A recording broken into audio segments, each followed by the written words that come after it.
All right, a very good morning wherever you are watching us from. Welcome aboard to Kirk TV in the morning every Friday, where we get a glimpse of what has been happening all through the week, trying to set up the weekend for you so that you can be able to kickstart your weekend in style. And as we always do, we always put up a lineup that makes you get glued on your screen, and that is no difference from today, where we have a very great program lined up for you. We'll begin on a political note, of course, taking a look at what has been happening all through the week. A review of the biggest statements that have been made throughout this week, debunking on what has been said and what has not been said in this particular program right from the start. We'll also be taking a review of what the newspapers have written this particular morning, because there is so much that has been going on in regards to the 2022 general elections, different aspects coming out as we get closer to the August polls. Apart from that, we'll also be talking matters to do with health on our weekly health segment. We'll also be debunking on the major statements that have been made by different big pictures in the country, and I will also be talking about matters to do with entertainment later on, sampling what has been happening all through this particular show. And we'll also be having our guest artist in studio will be coming up shortly, and as we always do this week, we'll also be talking about entrepreneurship, and we'll get you informed on what we have prepared for you this particular week. And normal as it is, the Kenyan perspective is what makes the morning perspective live on Kirk TV in the morning. So welcome aboard. My name is Chris Sambu, and as we always do, we start on the roads, trying to check what is happening on the major roads so that we can get you started and you can get where you are going safe and sound and also right on time. So I'll just take a look at what is happening on the major roads in the capital city, all roads linking into the capital city. Roba, washa kwa screen.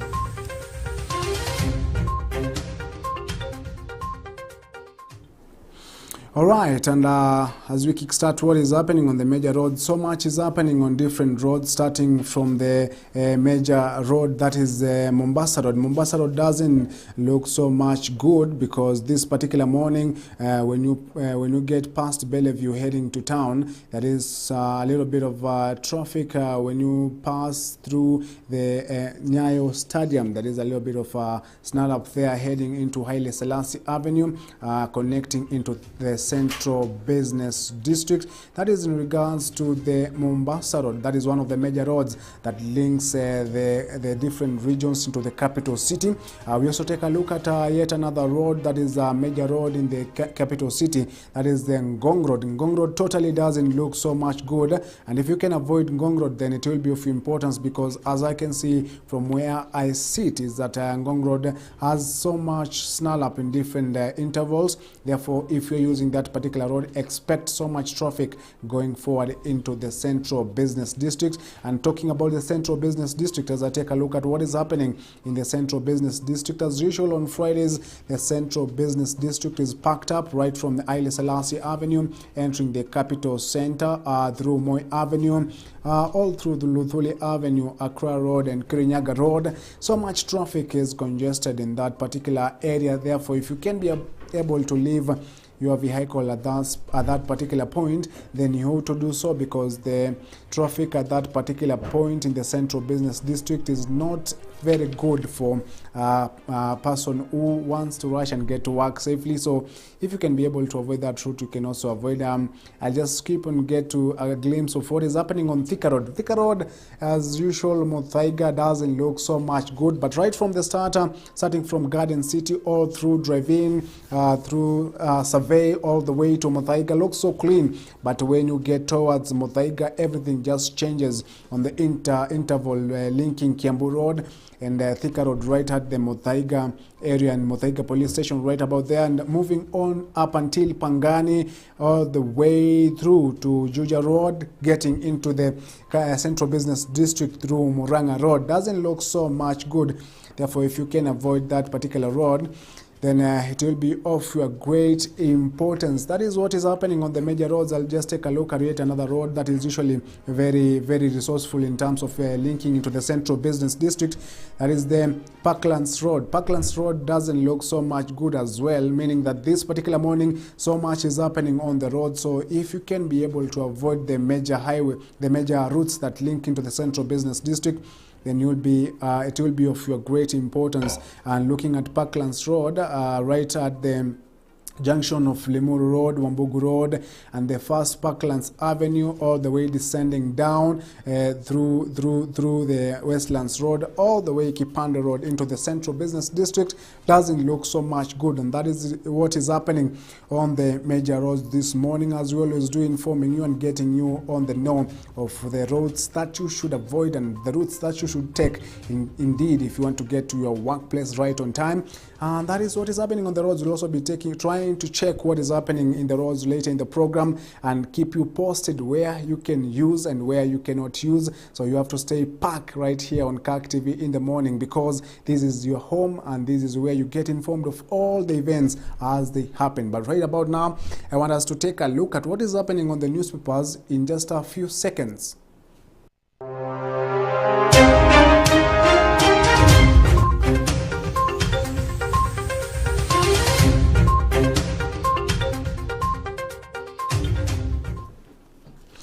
All right, and now as we take a look at what is happening on the daily newspapers, we start with the Daily Nation that talks about the top story there is about the decision 2022 in regards to the August polls and the general election expected to be conducted in August. And the top story by the Daily Nation talks about, do they even care? And the picture there is of Deputy President William Ruto, President Uhuru Kenyatta, and ODM party leader, who is Raila Odinga, and in regards to what the top contenders for the presidential seat, of course, President Uhuru Kenyatta backing the candidature of ODM party leader Raila Odinga.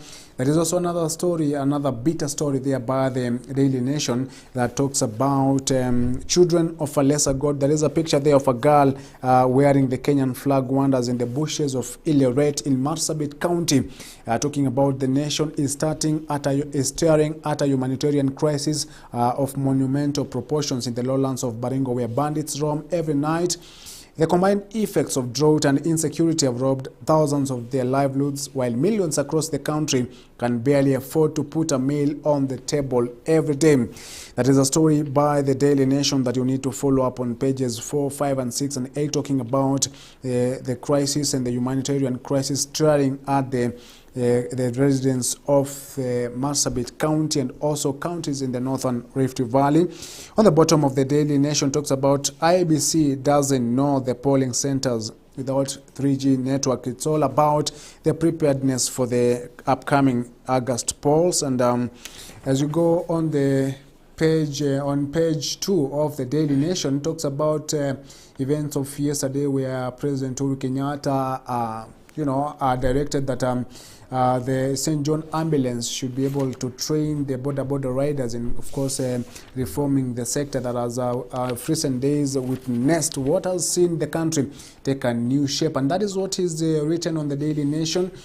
Just on page 4 is where the in-depth of that story of a Kenyans staring at a crisis, humanitarian crisis in regards to banditry attacks and also drought. And on page 6, that is where there's also another big story that talks about 2.8 million Kenyans in urgent need of food, as the ministry, as the Kenyan government continues to raise alarm over increasing number of drought cases in different areas, even as the rains continue to delay further. That is the story written by the Daily Nation. And I want to just take a look at what is happening on the Standard newspaper. The Standard newspaper, on its first and on top story, talks about the 2022 presidential elections in regards to who is the best running mate for either Raila or Ruto. Those are the two top contenders of the presidential seat come August polls. ODM party leader Raila Odinga going with the Azimio la Umoja, while Deputy President William Ruto going with the Kenya Kwanza coalition. And the Standard goes ahead to report that as Azimio's Raila Odinga and Kenya Kwanza's William Ruto caught more allies, they are also worrying about who in their teams as what it takes to be the deputy president, and the strained relationship between Uhuru and his DP is serving as a cautionary tale. So far, 11 candidates are odd favorites. That is a story in regards to the trying to cross the puzzle between who is to become the running mate of either ODM party leader Raila Odinga or Deputy President William Ruto. The story goes on page 6 and 7.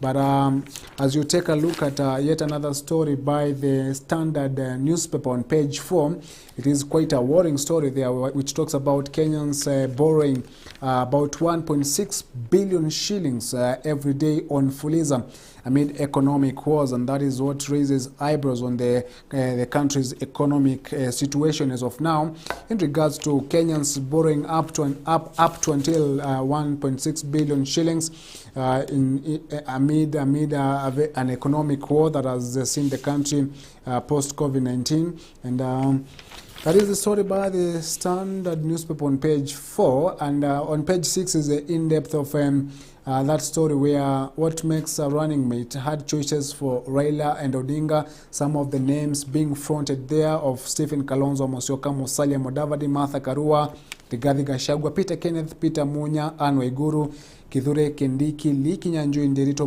Muriithi, and Ndindi Nyoro, all of them being fronted to either be a running mate on both sides of Azimio la Umoja and Kenya Kwanza, that are led by ODM party leader Raila Odinga and Deputy President William Ruto, respectively.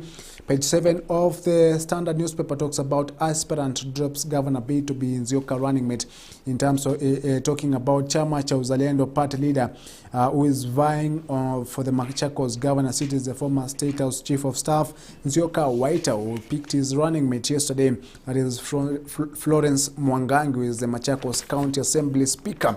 And that is the story by the Standard newspaper. And I just want to take a look at what the Star newspaper is also reporting. And the Star newspaper on its top page, the front page, talks about Raila Ruto dilemma in fierce county battles. That is the consensus yet to work in counties where big guns are running against each other.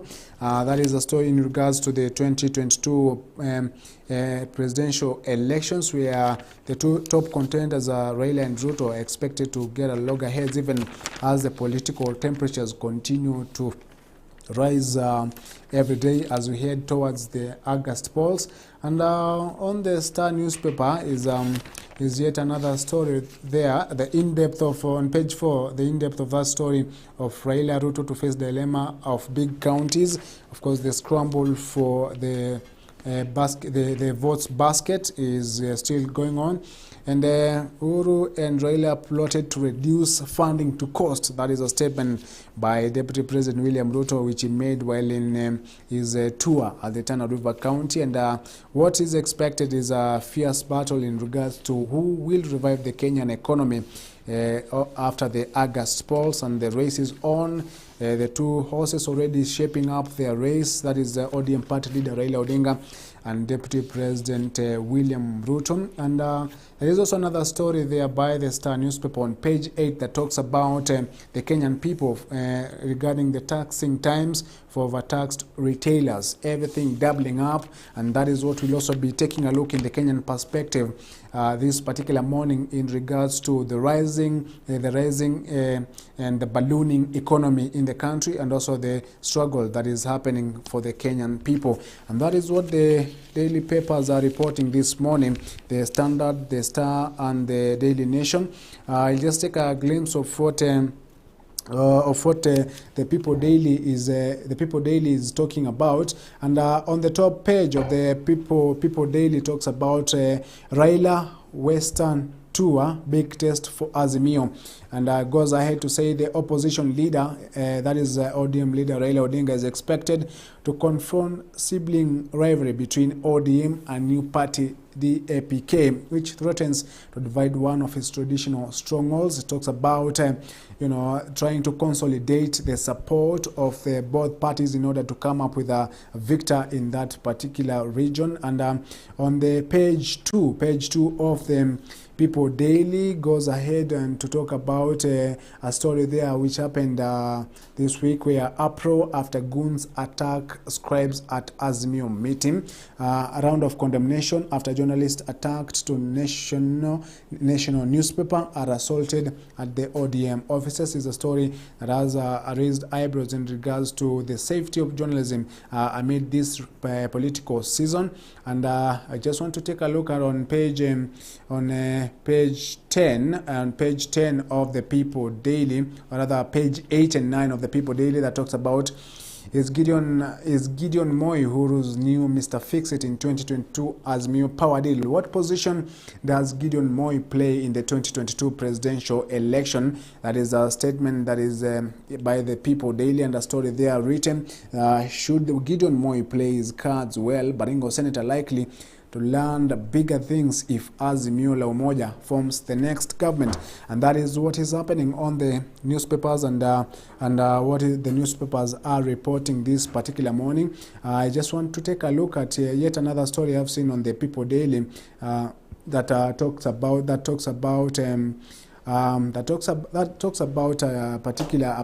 particular story there in regards to cautioning farmers, and it's on page 5. On page 5 of the People Daily, that talks about 5.7 billion shillings is allocated as supplementary budget to assist farmers, diverted House Committee is told. That is the story there by the People Daily, of course, referring to what has been the talk of farmers crying in the rise of the fertilizer, and also raising the costs of production. Government chipping in 5.7 billion shillings as a supplementary budget to be able to caution farmers from the rising prices of fertilizers. And that is what is in the newspapers. And now we will be getting into our discussion this particular morning, where we will be debunking and trying to check what has been happening all through the week, and trying to analyze the big statements, political statements that have been made this week. Of course, the party is headed to the nominations, which is necessary before the presidential election, and many parties coming forth to join coalition. So how effective is the many parties coalition, and how is it influential into the Kenyan democracy? How is seen a scenario where the Kenyan democracy is being abused, or are we seeing a country that is moving towards the right direction in regards to the democracy of having very many political parties?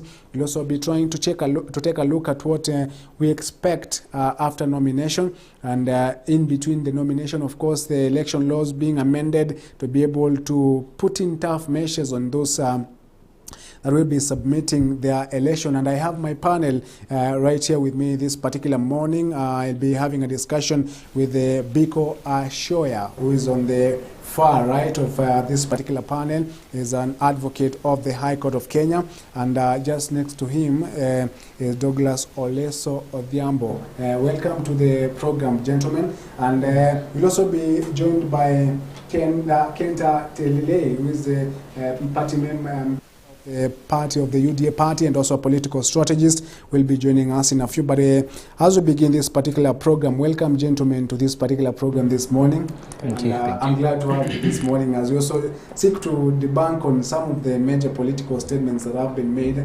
And I just wanted to begin on this note, because the running mate position is one that has caused a lot of uproar in regards to who should deputize either the top horses, that is Raila Odinga of the Azimio la Umoja and Deputy President William Ruto. I just want to begin with you, Douglas Odhiambo, just next to me. I just want to understand, at this point, are we seeing a scenario where we are keeping on guessing on who will be a Deputy President? And as of now, none of the presidential aspirants has been able to name the Deputy President that will be his or a running mate. So up until now, what are we waiting for? Are we in a position where we don't have substantive leaders that can take up the Deputy President position? First of all, thank you for inviting me to this show. I will start by responding to your question on why are these candidates not yet decided on who their running mates will be. Mm-hmm. According to me, all the camps are trying to be strategic on who they want to pick as their running mate. Because in this country, also in the history of politics of Kenya, you realize that winning teams are not decided so not long before the elections. And going by that, I think these guys, both the Raila Amolo Odinga and William Ruto, these are experienced politicians. They know that the right time to pick the running mate is not yet there. Yeah, because even if you were to refer to 2013 election, William Ruto and Uhuru Kenyatta came together, then announced their paired candidature just months to the election. I think we are not so late. Similarly, Raila Odinga and Kalonzo Musyoka in 2013 did the same. So the scenario was maybe quite different in 2017, because in 2017, Uhuru Kenyatta and William Ruto were already together in government. So for them, it was easy to announce. But again, when you look on the other side of NASA coalition, that is of 2017, we were in the same scenario. Yeah, we were kept in a scenario of guessing who will be the candidate. In fact, in 2017, we were in a scenario where we didn't know who was the presidential candidate of NASA. At least today we're talking about running mate. Back then we didn't know, because this is a political game and you have to keep your cards secret unless you want the opponent to play advantage. So where we are today, I think these guys are just buying time. The running mate issue has already been decided. All they want to do is keep it secret until the most opportune time, then they will unveil their running mate candidate. All right, and I just want to cross to Biko. How difficult, she's talked about buying time and trying to play some political games, but the bigger picture is there are so many names that have been fronted for the deputy president position, but it has proven difficult, because all of them have been lined up there, but there is no any of the two horses that wants to say and wants to put the bet full time. You know, they say you place the bet on all odds and say, I'm going to pick this one regardless of the time and the political cards. This is a suitable candidate. Are we seeing a very difficult moment for the presidential aspirants? This election is very different, and it is unique. It is unique in the sense that when choosing a running mate, there is the question of, because politics is about numbers, right? It is about numbers. There are three, in my opinion, three major considerations that guys are going to look at as they look for running mates.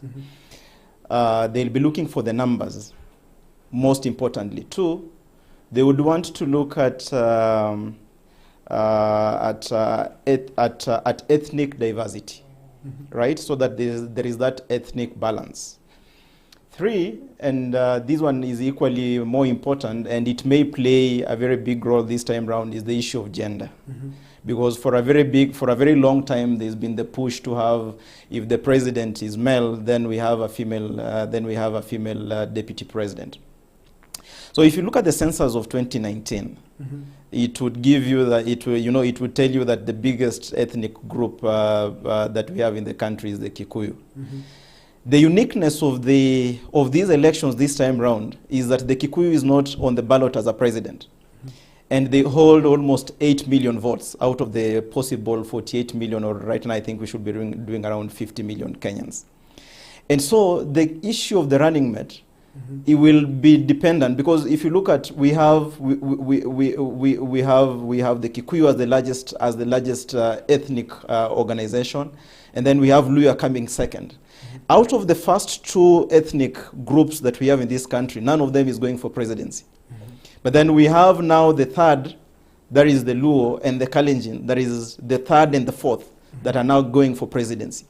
And so they are, they're asking themselves this question: who are they going to choose as a running mate, and from which tribe? And that is why you're seeing most of them angling towards Central, because that is where we have the numbers. Now, there's this other group about the Luhyas, because it's all about, politics also is all about numbers. Numbers, yeah. Yes, so they're looking at this other group from the Western region. But then now the issue of regional balance. Because if Raila is to choose someone from Western Kenya, then there'll be that notion like, this is a Western affair. So they would want to cross over and come at that and come to this other side. And then we also have the issue of Ruto coming from the Rift. Okay. And then so if he chooses someone from Western, do they want to sacrifice the central vote at the altar of the Western vote, right? Okay. So there's the issue of regional balance, there's the issue of the numbers, there's the issue of the gender card. And that is why you are seeing, people tossing around with, do we need to bring in Martha Karua as the running mate? Do we need to bring in, so there's the issue of also the gender card. So the uniqueness of the vote in 2022 is the one that is going to dictate on who exactly is going to be selected as a running mate. And we talked about gambling, with the gender and all factors of the voting blocks. There's something that happened this week, and unexpected. NARC Kenya leader Martha Karua was able to, to announce her stand, and for that matter, announcing that she will be supporting Right Honorable Raila Odinga. But so many people had seen the prospect that she would move to the to the Kenya Kwanza and support the deputy president. But here is a card being played on who should be the deputy president. But before we proceed on that particular point, there's what Martha Karua said in that particular meeting where he met the Right Honorable Raila Odinga and announced that she would be supporting him. I want us to take a little bit of that clip, and then we continue with our discussion. From now onwards, NARC Kenya and I are supporting the Azimio presidential candidate, the Right Honorable Raila Odinga. And all sides have good people. I've been looking keenly and have been able, without much struggle, to identify a critical mass of good people within the Azimio coalition. So from now on, I am committed, and NARC Kenya is committed, to popularize the Azimio presidential flag bearer, Comrade Raila Odinga. I don't think that he had any other choice. Because the difference between this side and the other side is like day and night. She will get a number to play. Okay? All right, this is a statement by Right Honorable Raila Odinga. And you talked about Biko talked about the gender card being played here. And Yes. Odinga comes in and says, after Martha Karua has spoken and announced her position, Odinga says, She na did not- atapewa number. So which number is this, Bwana Douglas? I think, in my honest opinion, Martha Karua, from the onset, there have been discussions, probably from the handshake team. And I must admit at this point that the handshake team seemingly is more of tactful. Because after all the while we've been kept guessing which way Martha Karua, these guys knew Martha Karua will come to team with us. But all they were doing is that they were leaving her so that the opponents could also not know which direction she's going to take. But I think Martha Karua, being a woman, and of course we know her as an iron lady, and I think the people of Mount Kenya could easily, especially the undecided vote, could be comfortable to follow the route that Martha Karua is likely to take. And yes, and I think that will be an advantage to Odinga if he goes ahead to nominate her as his running mate. And I just want to cross to Biko, because that is a statement that is raised about the gender cards, and as it seems, the Mount Kenya region having 8 million votes as a block. Yes. And Martha Karua coming from that particular region, and also all eyes for the top contenders facing the Mount Kenya. Do we see a loss for Deputy President William Ruto in that one of the names fronted as a potential running mates in his camp has now joined yet his fierce political opponent? Is that a loss for the Deputy President, or what does Martha Karua carry that is of gain for the Azimio la Umoja? Trust me, Martha Karua's joining the Azimio team was a foregone conclusion for me. it is not something that was even debatable, because Martha Karua has previously said that if she was given the option of working, if she was given the option between working with Deputy President William Ruto and Honorable the Prime Minister Raila Odinga, she had already made her mind very clear from a while back. So if you asked me, Martha Karua's joining the Azimio team to me was something that I saw coming. The only thing that Honorable Martha Karua was juggling with is whether they could provide this third force that Kenyans have talked about for a very long time. And that is why she teamed up with Honorable Kalonzo Musyoka and Honorable Gideon Moi and all that. As at that time, what was in their mind was to provide an alternative bus for Kenyans even as they approached the general election. But then with time, they realized that this third force will not even be a force to reckon with for starters.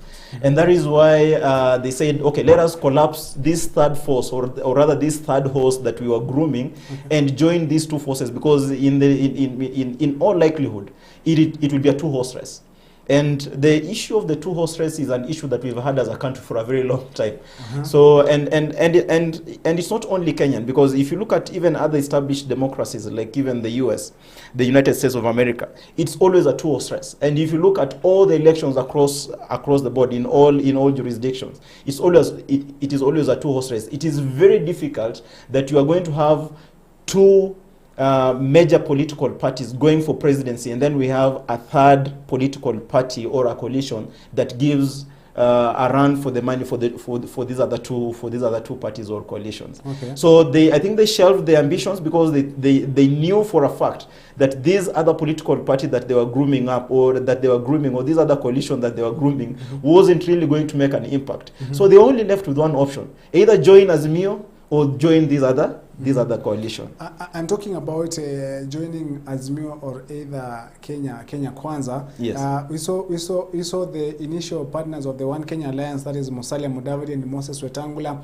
They come from Oka and then join Kenya Kwanza at the initial stages. Yes. But up until they joined that particular, the mathematics was going well for the UDA and the Kenya Kwanza. But once Musalia Mudavadi and Wetangula joined in for the bigger coalition, we saw the mathematics now take the Pythagoras theorem move, because now they are battling whether Musalia Mudavadi, ANC insists that Musalia Mudavadi should be given the deputy president position because of the Western votes. Again, there is also another factor that we have to face: the Mount Kenya. This is where the votes are. This is the determinant of who becomes the president.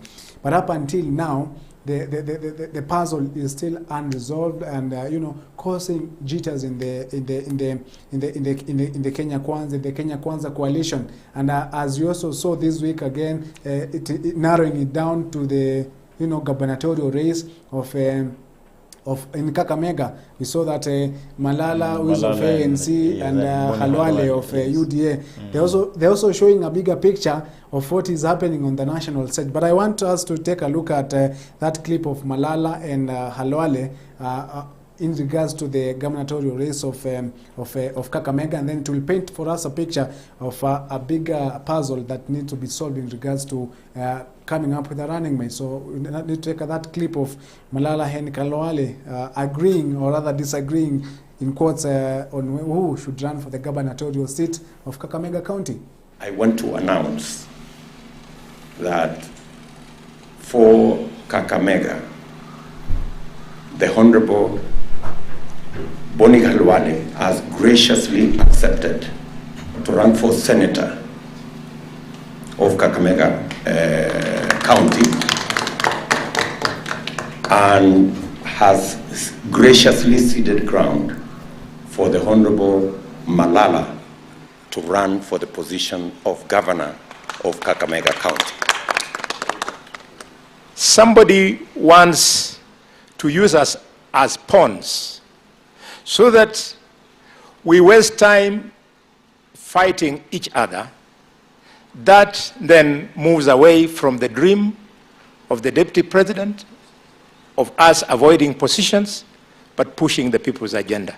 Most importantly, thank my political father, Honorable former Senator Boni Khalwale, for ceding ground. And he has not done so because I am a better leader than him. No, he has done so because of the sacrifice and the bigger picture Kenya Kwanza is looking at in the near future. And therefore, I also want to commit myself. We have a lot of work to do before us, and as a team, we are going to... And right, those are statements made by Cleophas Malala, who is the Kakamega senator, and former senator Boni Khalwale, both of them eyeing the gubernatorial seat of Kakamega County. But until this particular week, now they have come to an agreement that Khalwale will love to go for the senatorial seat, and then Malala will step in to go for the gubernatorial seat. And that raises a bigger question. And I just want to introduce my guest who just come in, Kanda Tilile. Welcome to the program. Even though you've come some few minutes as we have started, I hope you pick it from where we've left it before we played that clip. And I just want to jump into you, Biko, because you've heard that clip as it has come out. Malala and Khalwale, both of them are fierce rivals, you know, from UDA and ANC. But until the Kenya Kwanza coalition, it was clear that both of them would be on the ballot. But right about now, they have come to an agreement. Are we seeing, a boardroom nomination such as that? For sure, let me tell you one thing. There will be so many boardroom nominations as we approach the primaries, because this time around the stakes are quite high. The stakes are quite high, and we are looking at a scenario where political parties do not want to lose out on candidates or on their candidates who they otherwise deem to be very popular on the ground. And like I've said before, the primaries, what we otherwise refer to as the nominations, are always a very big deciding factor on the trajectory that political parties take thereafter. And so, because we've had political parties undertake primaries on candidates that they would or that they have deemed as having been very popular, and then when it comes to the general elections, then their popular candidates, they are trounced by persons who probably came second during the primaries, and then they ditched and went independent, and then they still come and beat them in the general elections. And so this time round, we are going to have so many compromises, and especially with candidates who are deemed or who are considered popular. So there'll be so many compromises, gives and takes. If we feel like the two of us are very popular in whatever places that we are vying, then we are going to come up with arrangements where probably I become the governor, and this other opponent of mine becomes the deputy, or there'll be trade-offs. I'm going to nominate you to something, I'm going to appoint you as the Speaker of the County Assembly, and such kind of things. So we are going to have so many of them. But even more importantly, Kakamega is a very unique place. After ANC and Ford Kenya joined the UDA party for purposes of the coalition, there was a vacuum that was created. This vacuum that was created had to be filled, and that is why DAP Kenya came in very strongly. And DAP Kenya has come so strongly in Western Kenya that the UDA and the coalition that is aligned itself with UDA, they have to re-strategize. They have to go back to the drawing board. And these two, Malala and Senator Boni Khalwale, have been their chief lieutenants on the ground. So they don't want to lose both of them because they are going at loggerheads. They have to rearrange them. And that is why then that compromise of one going for senator and the other one going for governor has to be reached, has to be arrived at. And I just want to come to, or you can add something on that, before I come to Tinile. So, first of all, let me respond to the issue that you raised, that before Wetangula and Musalia joined Deputy President, I think all was well in UDA, yeah? Because we've had Rigathi Gachagua tell you that initially they had some arrangement that, of course, the Deputy President will be their presidential candidate, and it was already arranged. It was decided that the Deputy President slot will then go to Mount Kenya. But then politics is as it may, things change along the way, and they got new coalition partners who are Musalia and then Wetangula. And the entry of Musalia and Wetangula certainly had to change some arithmetics in UDA and Kenya Kwanza at large. I look at it in terms of, in the good spirit of alliance making, if two or more political parties come together to form a coalition for the purposes of a presidential election, it is always the norm is that if Party A produces a presidential candidate, then Party B will give us a deputy president or running mate slot. It is quite strange because if you look at the history in this country or other countries like US, if these people come together, let's say for our case here, UDA producing a presidential candidate, and again it goes ahead to produce a running mate. UDA still produces a running mate, and then here you have ANC, you have Ford Kenya. What does it mean? It means ANC actually it brings nothing on board, because if they are strong enough, then they ought to have been given that running mate slot. But lastly, the running mate arithmetic, in my opinion, will be hard on the deputy president side as opposed to Right Honorable Raila Odinga, because deputy president is limited to one, he has to pick a running mate from Mount Kenya, because if he has to win, he has to solidify, he has to maintain the stake they had in 2017. So the running mate must be from Mount Kenya. But by the time he picks a running mate from Mount Kenya, Musalia Mudavadi's supporters in Western will feel shortchanged, because in the Kenya Kwanza alliance, William Ruto is the senior most politician. Musalia Mudavadi comes in second. If you bypass Musalia, then you pick a junior politician in Mount Kenya, what will that signal? And should William Ruto go to Western Kenya, then pick Musalia as probably his running mate? How about the 8 million votes from Mount Kenya? They'll give you the 8 million votes at the expense of losing the presidency, losing the deputy president. I think that is a hard task for him, but we hope he's going to juggle around and find out. I saw you talk about, deputy president having the hardest task in picking a running mate, and Tilile here was just smiling because I know he has a because I know he has a statement on the same. How difficult is it for DP to be able to pick a running mate? Because Mr. Douglas said that the DP is only fixed on facing Mount Kenya, and you heard what he put out. Do you feel it's difficult for the UDA party leader to pick a running mate? Thank you very much, Chris. And I want to apologize first for coming late because of some other issues. But I want to say, let me respond first on my brother here, or the comment he said that Musalia Mudavadi is not having, what he insinuated is Musalia Mudavadi is not having any position in Kenya Kwanza. That is what is seemingly the bigger picture. The bigger picture is that. But I want to tell him that Musalia Mudavadi himself has not once, said that we are coming together for the purpose of this country. And you know, in politics, when you enter into coalition or when you join hands with another political party, or you form coalition of parties with another party, is you either bring resources, you either bring expertise, or you bring numbers.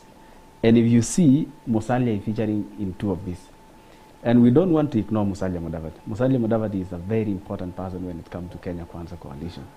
But on matters to do with the deputy president or running mate or who will be the running mate of William Ruto, is that there are so many criteria that will be considered.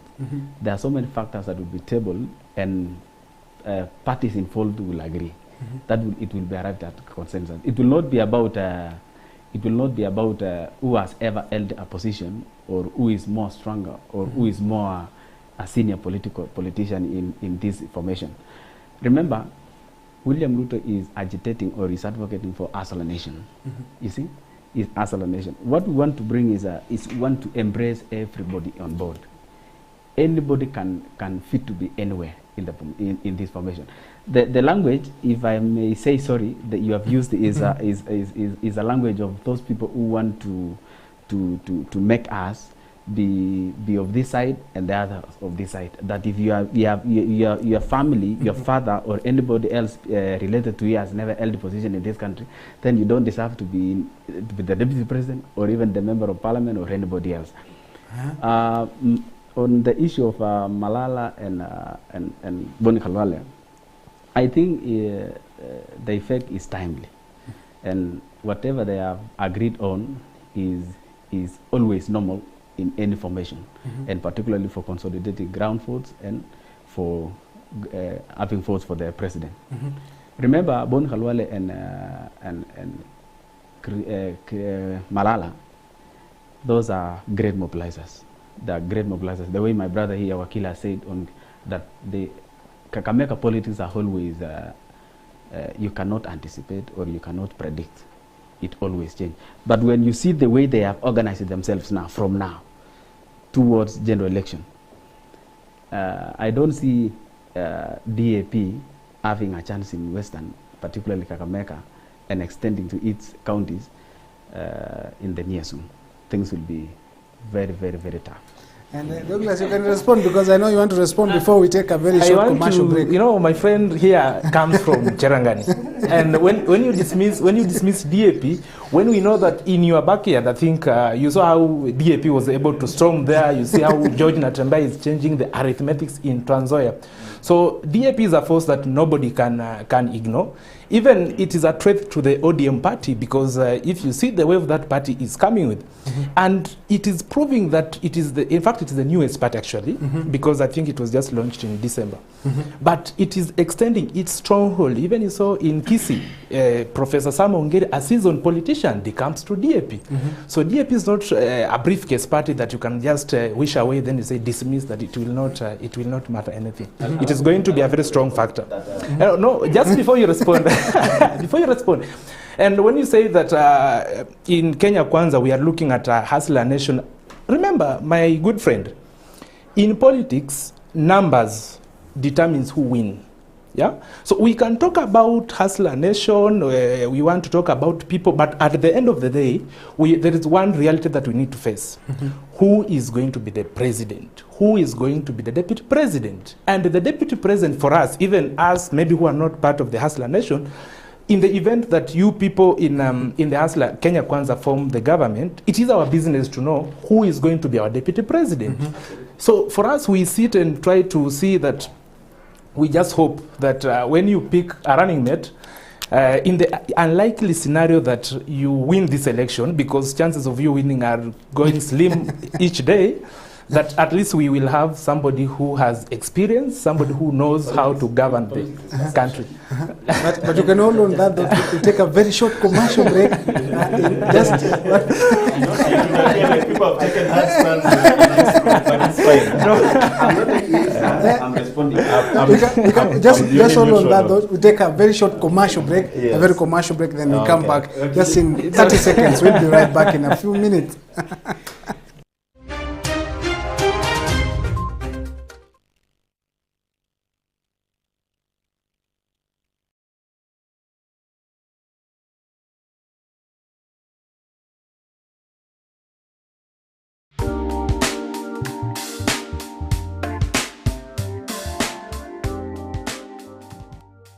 PCA Ongata Booth Girls High School of Excellence is an outstanding girls boarding high school ideal for learning. Located in a quiet and serene environment in Ongata Rongai, Kajiado County. The school aims to produce highly qualified students who will be readily admitted to world-class high institutions of learning and graduate into outstanding citizens of integrity. We offer quality education in conformity with the Ministry of Education standards and guidelines. Our tutors are highly qualified and experienced. Our school fees is friendly. We have considered the aftermath of the COVID-19 pandemic. We are appealing to you that you enroll your girls in Form 1, Form 2 and Form 3. Our school is founded on Christian background, and we are surely assuring you that when you bring your girl, you will not regret. Founded and grounded on Christian values, Discipline is one of its fundamental values. We take care of our girls spiritually. We have a church just across here where they worship every Sunday, and in between the week we have a very, very strong Christian union and other activities that they also run. We really encourage you to bring your children here that they may get the experience of learning in a Christian environment. The school boasts of modern state-of-the-art facilities such as spacious classrooms, a well-equipped library, science and computer laboratories, a dining hall and a modern kitchen with a robust feeding program. We take keen interest in nurturing students' talents, hence our semi-Olympic sized swimming pool and spacious fields. When looking for a school where your daughter can go through a transformative process of education, do not look beyond PCEA Ogata Booth Girls High School of Excellence. Give us the girl and we will give you back a holistic lady of dignity and integrity.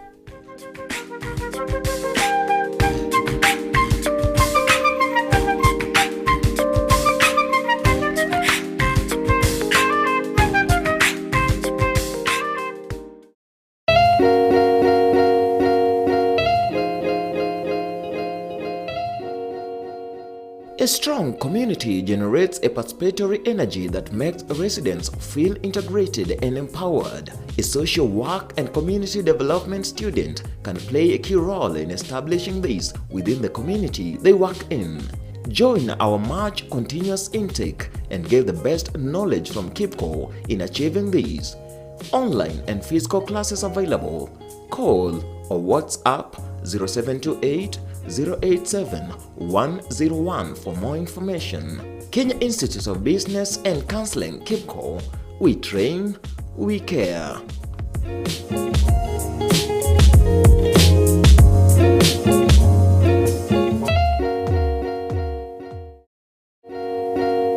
We at Revamp Zone want you to be relaxed as you cheerfully host your special occasion. We shall help you organize your great event and give you related services of outside catering, cakes, photography, decorations, tents, chairs, public address, videography, and MC to entertain your guests and event organizers. Call Mary now on 0722 313 306 or 0722 867 370.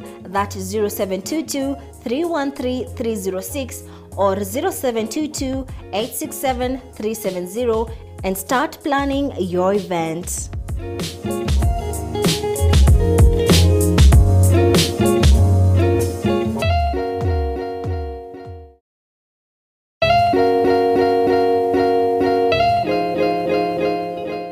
The Presbyterian Teachers College, Rubate, an institution with a long, rich history in teachers training, invites you for the May 2022 intake. We are now offering Diploma in Early Childhood Teachers Education, Diploma in Primary Teachers Education, as well as upgrading P1 and ECDE certificates to Diploma. Our school fees is very affordable. For more information, call 0720-312-021 or 0737-141-401. Get in touch on our Facebook page, Rubate College, or visit our website www.plcrubate.ac.ke.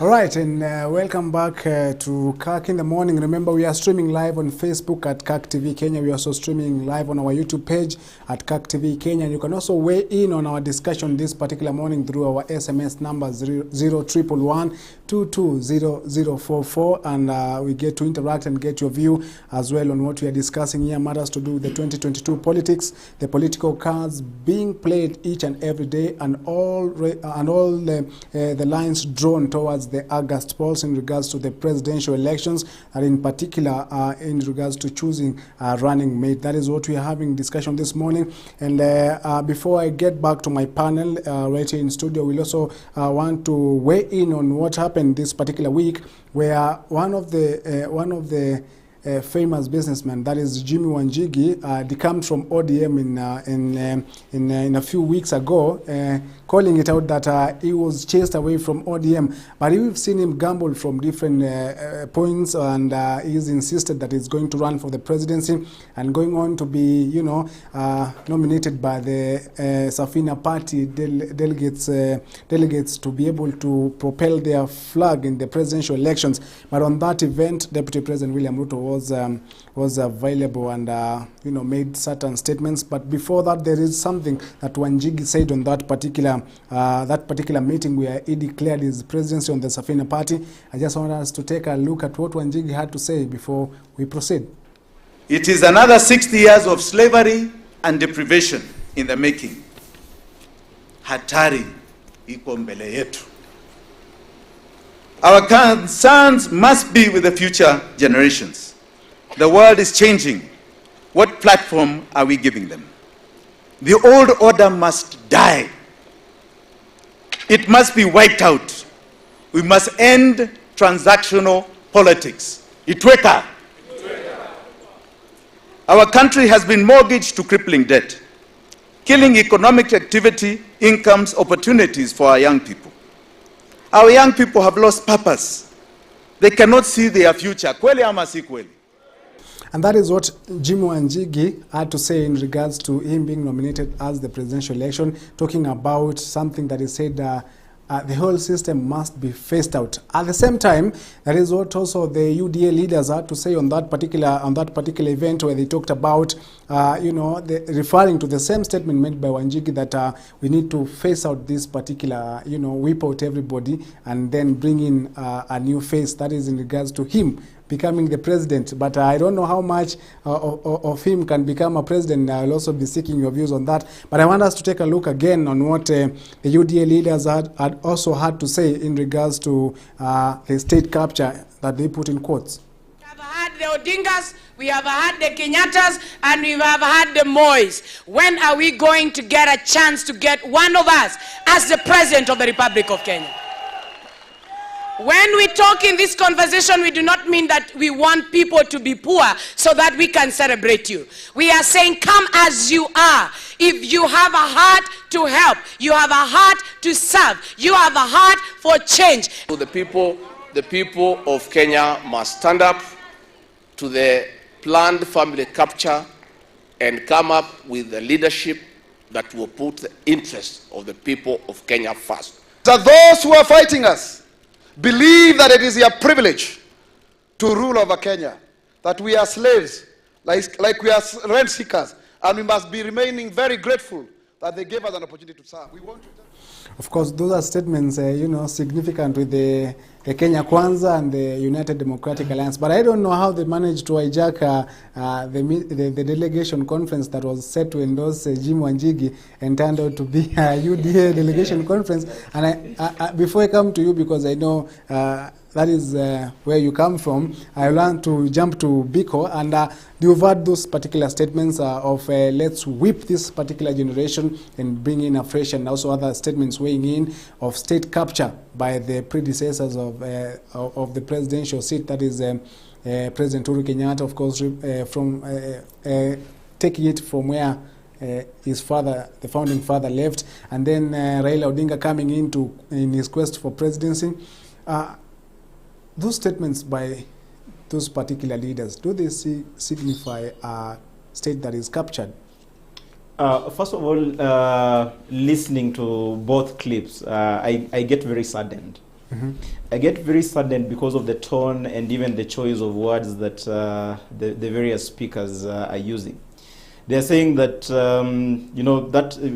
that generation must die. We must get. According to them, they want to get a new dispensation.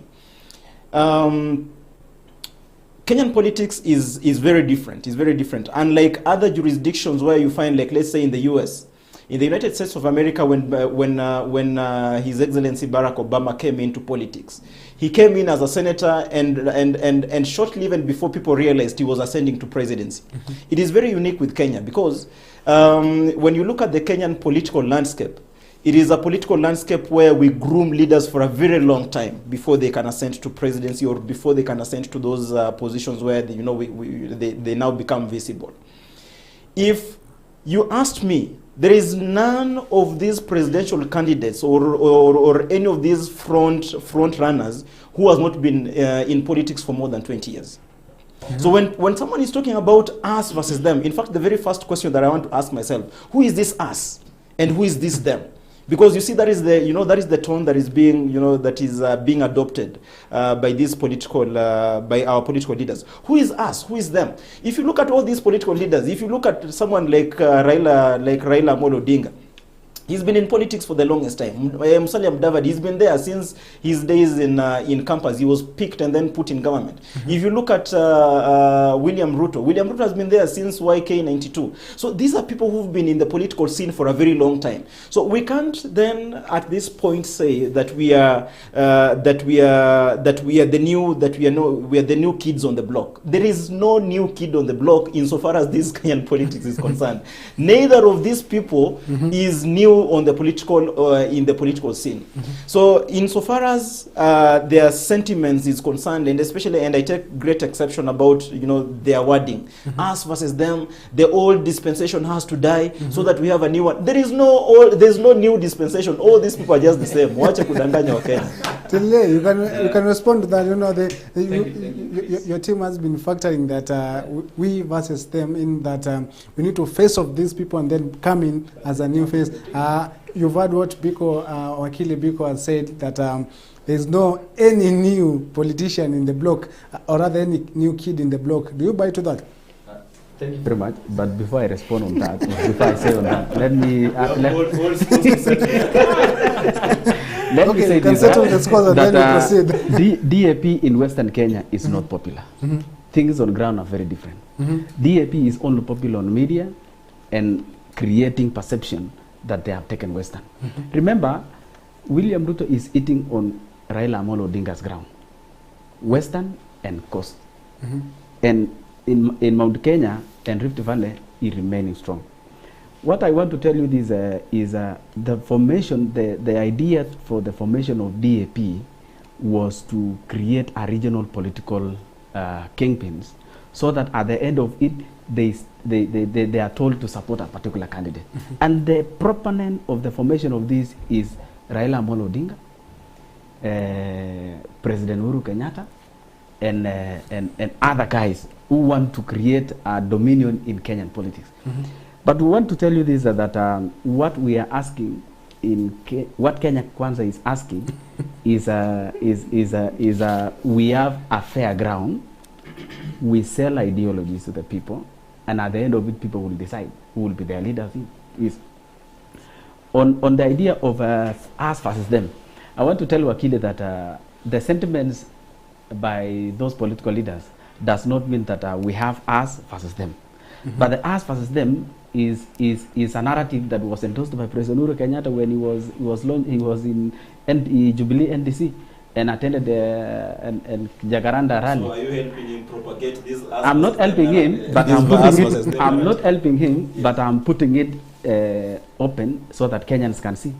Now I'm putting it open. Now that he joined hands with the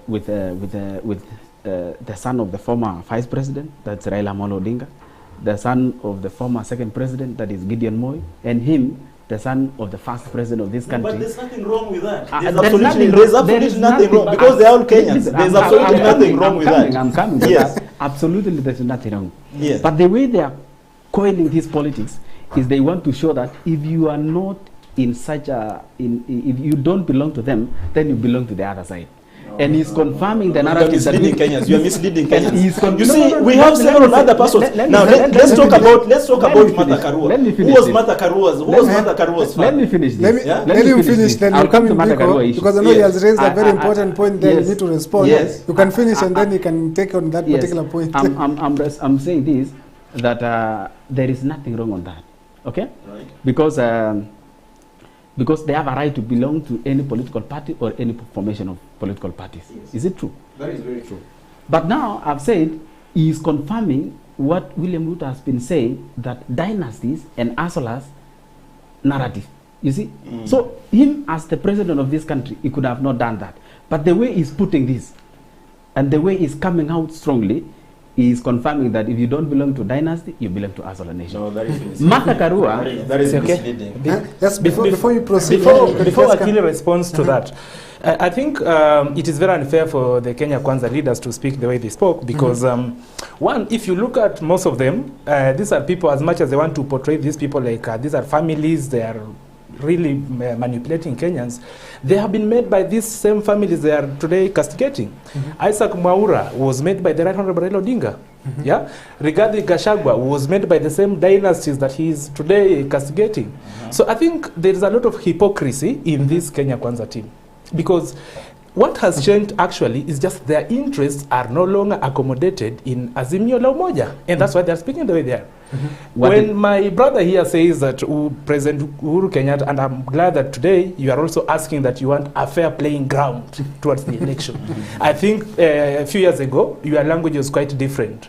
But maybe because today the politics is dynamic, things have changed. Nothing has changed. So you realize that you also need a fair ground that ODM has all along been asking for. So you are also there, we were there.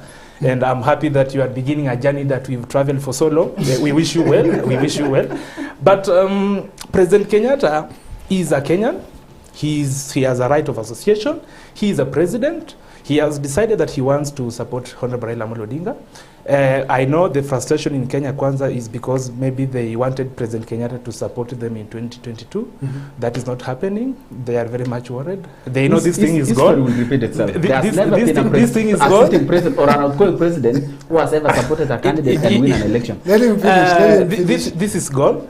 And I think when they say that people who've held positions are coming together, Musalia Mudavadi was a vice president, even though he was made a head boy when the school has been closed, but he remains to have been a vice president. Jaramogi was only the vice president for, I think, 2 years. William Ruto has been a deputy president for 9 years. But ironically, Jaramogi for 2 years is a dynasty. Just to say 10 years. William Ruto for 9 years is not a dynasty. So that kind of hypocrisy is what I really don't understand. And before we come back to Lile, because hypocrisy is what has been raised as what came out in, talking about state capture by 3 families. Biko, yes. Wakili Biko. Yes. I have to add the Wakili Biko. Yes. because your sentiments will be very important in response to what both of them have said about what has been raised here. Mr. Douglas has raised a point there in regards to hypocrisy, and you talked about there is no any new kid on the block. Yes. But now we are facing a reality that all this hypocrisy is what we are staring on to lead us. So at this particular point, what are the dynamics as we head towards towards the top seat? Because as it seems, regardless of the hypocrisy coming out, we are facing and staring at the hypocrisy itself in either sides of the political divisions. Let me tell you one thing.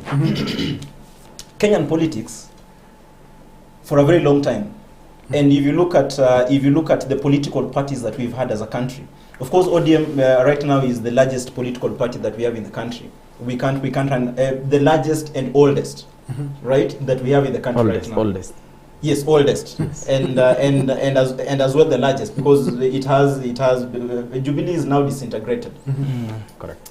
If you look at all the political parties that we've had in this country, and if you asked Kenyans what is the philosophy and ideology of those political parties, most Kenyans will tell you they do not understand what the philosophy and ideologies of those political parties are. In fact, political parties are associated with persons. Correct. Yes. And people will vote for a political party because of the personality that is the head of that political party for a very long time. So if you look at the way politics has been playing itself in this country for a very long time, it's never about ideologies. At the end of the day, I am very sure my brothers from the Great Rift Valley are going to vote for UDA because the UDA is being headed by someone from, is being headed by their son. People from Nyanza are going to vote for Azimio because Azimio is being led by their son.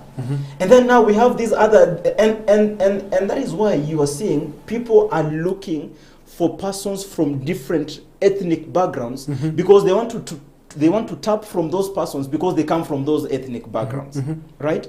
So, and then when it comes to, because you see now today, UDA and its coalition will come and say, oh, they're going, you know, it is bottom up, and then with all those, but then how are Kenyans going to vote for that coalition because of that economic model? Or are they going to vote because of other factors? And if you want to, if you want to prove me right, the issue of where people who are supporting you are coming from is central to this thing, and that is why people are running to getting Matakarua. Let's get someone from Central because, you know, we are going to be perceived like we are, you know, there's someone from Central in the fold. Let us get someone from Eastern because they're going to, you know, there's going to be a perception that there's someone from Eastern from the fold. The other day, Azimio was in Northeastern with the PAA party. Or something like that, Upia party. So with the Upia party, there is a perception that your son is with us in this coalition. So you are going to vote for us, not because of our ideologies, but because your son is with us in this fold. And before we come to today, there's something that a former Kiambu Governor, William Kabogo, said in regards to the same, and matters to do, you know, with the region politics and the ethnicity blocks. And there is something that he said that is very important. I want us to just take a look at that, and then I'll come to you, Tilile, because I know you will have something to respond just after. My vote is one. For now, unless I'm given a reason not to vote, I will vote for William Ruto now. If things stand equal as they are today, during that date, I will vote. But if something happens and I have to change my mind and vote for myself as president, you know, this elections is not. You've heard what Kabogo said. Does it worry you? Does it worry you? He has spoken his mind, and he has a right to say that. But I want to say on the issue of hypocrisy, that nobody is becoming an hypocrite. What the Kenya Kwanza leaders are saying is we have seen them leading. We have seen, it's like they have been seen doing. They have been in the office since this country got independence. But what is wrong when other person wants to go to that office and show Kenyans that he can as well as do it? You know, some of us, we support William Ruto not because he's from Rift Valley or he's from Mount Kenya or he's from Coast or any other parts of the country, but because he has proven that when given an opportunity, he can do it. What opportunity has he been given and he did it? He's been Minister of Agriculture. Yes, he's been Deputy President for 10 years. What has he done for Kenyans that he is now not going to do, that he's now you are not going to do in 2022? I cannot tell you what he has done because you are not new in Kenya. You have seen William Ruto doing it. You actually need to respond to that. You have seen I'm coming, I'm responding to you. Yes. You have seen William Ruto being you have seen what William Ruto has done when he was a Minister for Agriculture. What happened? There was a subsidy of fertilizers, subsidy for seeds, Kenya seeds, and other reforms that were done in the Ministry of Agriculture. Come to Minister of Higher Education, What he did, he reduced the number of years that students were supposed to join to university to how many years? 1 year, so that you can join. People were staying more than even 2 years before they joined to university. 18 months. 18 months. That is absolutely 2 years. What do you have to say about hypocrisy? Hypocrisy, there is nobody who is hypocrisy here. What they are doing is they are asking for a chance that let other Kenyans lead this country. On the issue of regional political parties, I've said it not once that this idea of regional political parties is formed by people who want who wanted or who had in mind that let us form or let us make people to form regional political parties so that they can create ethnic ethnic parties, and they can join a certain political coalition. Kabogo has an ethnic party, so have you sponsored Kabogo? Kabogo has joined us yesterday. But he has also a regional political party. So does it joined us yesterday? But let me tell you this: we should be honest in our conversation, and we should raise our politics to an extent that we should be discussing national issues. What William Ruto is doing at the moment is selling a bottom-up economic model. That when he enters or when he gets elected this year, August this year, this is what he will do to Kenyans. But if you keenly see and if you keenly watch what the other side of political divide is doing, led by Raila Amolo Odinga, is Azimio and ODM is one thing. What they are doing is we agree. You agree. Thank you very much. And what they are doing is they are saying that the BBI is coming. BBI reggae is on break. BBI is coming. That is the agenda. It means, and I'm even very sad that Martha Karua has joined them, because the other day Martha Karua was saying we don't want people who want to dismember the very, very constitution that Kenyans voted for. Now he has joined hands with those people who want to be elected so that they can agitate for clamor for constitutional change and create positions for others who have been in the same position ever and ever. I think you've raised so many issues. William Ruto, as from the side where I sit, is some. Can I respond? Let me respond to my good friend. Have you ever seen economic model? I want you to respond to Tinde before we also move on, because time is far much gone, and we need to get. I will say this for the long time. In politics, William Ruto has supported Moi. Correct. William Ruto supported Raila Odinga. William Ruto supported Uhuru Kenyatta. All these people are the ones that he's referring to as dynasties. Is my father dynasty? My father supported Kenyatta? No. It's okay. It's okay. We are speaking. We are speaking the national picture. Let me make my point. Before we come William Ruto has supported these three dynasties. We don't know about his father because I've not heard from him. Maybe he's speaking contrary to his father's opinion. But William Ruto is coming out to tell us that these dynasties are dangerous for the country. But during this time when he was supporting them and his interests were well catered for by these dynasties, they were very good people. But they only become bad just because your interests are no longer accommodated by the same dynasties. So these are kind of hypocrites that we say, as a leader, you must put the interests of the country first before your own interests. You cannot tell us that these people are bad just because you've been shortchanged somewhere. Yeah. So this is the kind of politics that we say that we do. Of course, if you are told that, wait, let me serve my term, when I finish, you'll be given a chance. And immediately we win, tomorrow you embark on campaigns. So at what time will the president work? So even if I promise you that I'm going to give you this, and then you've changed the rule of the game, certainly at the end of I say, hey, my deputy did contrary to what we agreed. So I'll have a right to change. They're talking about a very beautiful economic model. But none of them, including my good friend here, will be able to tell you how will the bottom-up economic model work.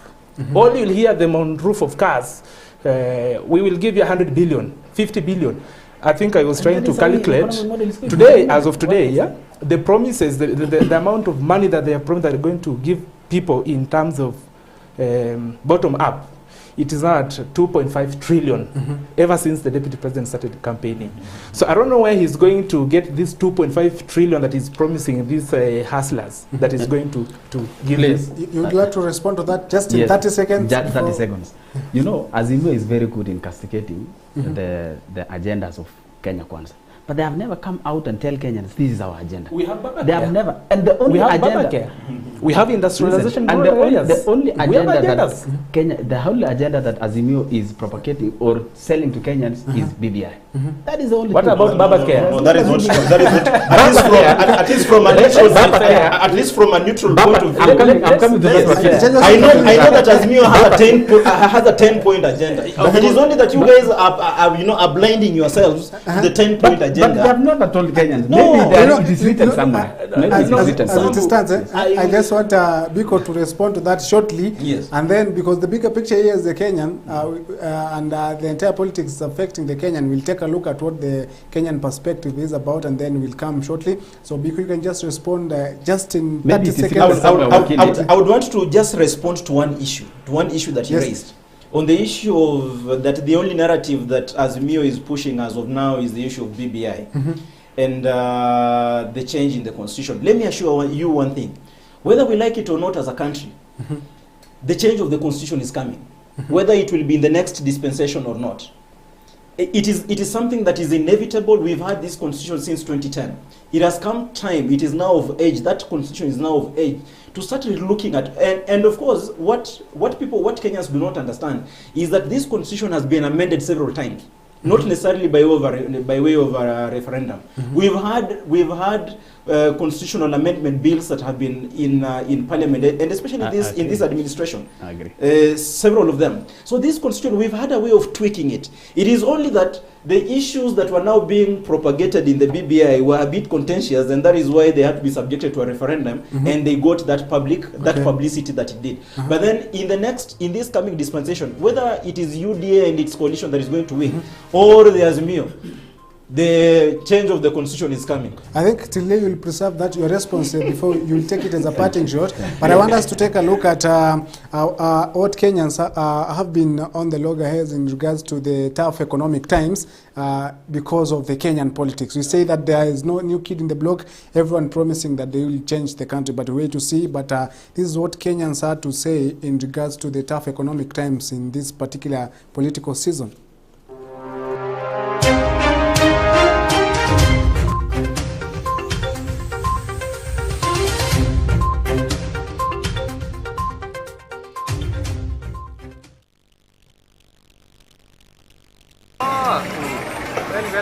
Kenyans continue to feel the pinch of the high cost of living as commodity prices continue to skyrocket, with dangerous prices day by day, with many Kenyans remaining hopeful that things would change immediately after the August general election, and others losing hope, calling it a survival for the fittest. Kwa sisi si mzuri juu kama ni mchara, bali tutafanya kazi, hatuongezewa mchara. Lakini vitu bei ya mafuta imepanda, gas na kila kitu imepanda. Kama sasa hata kuwaeleza ndio wanunue, to explain to them ndio wapate kununua, iko shida tupu. Ni gumu sana hata kama kuelewa, hata sijui wanatumia nini. Sisi sasa kama saa hii tagwa zubi zijauza hata moja. Kenyans lamenting on the prices of fuel products which have been on rise since last year.